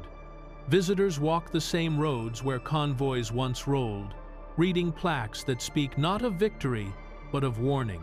In Berlin, the foundations of the old Reich Chancellery remain buried beneath new apartments and parks. Children play above the ground, where the last SS defenders once fell. The war, it seems, has finally given way to life. And yet, memory endures. Each year, as anniversaries come and go, candles are lit for the dead, for soldiers, civilians, victims, and even the lost souls who believed themselves righteous. Because history, when viewed with honest eyes, leaves no room for easy categories. The Waffen-SS cannot be remembered without confronting what it represented. The fusion of idealism and terror, of loyalty and blindness. It was a lesson written not only in blood, but in human frailty. In the grand sweep of time, every empire falls. But what endures are the choices that brought them down. The story of the Waffen-SS is not only about Germany, it is about what happens when ideology replaces empathy, when obedience silences thought, when men surrender their humanity to a symbol. That story is older than the 20th century and, if forgotten, will return again in some other uniform, under some other flag. So this history is told not to dwell on horror, but to remember how quickly ordinary people can be drawn into extraordinary evil, and how easily conviction can disguise cruelty. The men who marched beneath the black banner believed themselves defenders of civilization. Instead, they helped to destroy it. Their courage, real as it was, became meaningless without morality. Their discipline became chains, and their loyalty, once their pride, became their undoing. But even in this darkness, there were flickers of light. A medic who hid prisoners instead of shooting them. A sergeant who refused an order to burn a village. A captain who surrendered rather than fight to the last child. These moments do not redeem the whole, but they remind us that even in history's bleakest chapters, the human soul can still choose decency, and that choice, though small, is what separates memory from madness. As the century advances, the story of the Waffen-SS fades further into distance, its surviving traces confined to museums, books, and the memories of the very old. But its lesson remains ageless. Every generation must face the same questions. What does loyalty mean? When does duty end and conscience begin? Can evil exist without hatred, if it wears the mask of order? These are not questions for historians alone. They belong to everyone who lives in a world still shaped by the choices of the past. The wars may end, but the echoes of belief, fear, and obedience endure. They whisper in speeches, in crowds, in flags raised too high, and questions asked too late. Perhaps that is why the story of the Waffen-SS still matters, not for what it achieved, but for what it reveals. That civilization is fragile, that morality is not inherited, but chosen, again and again. That peace is not the absence of conflict, but the presence of understanding. As the camera fades and the music softens, the story closes where it began, not on the battlefield, but in the quiet of human reflection.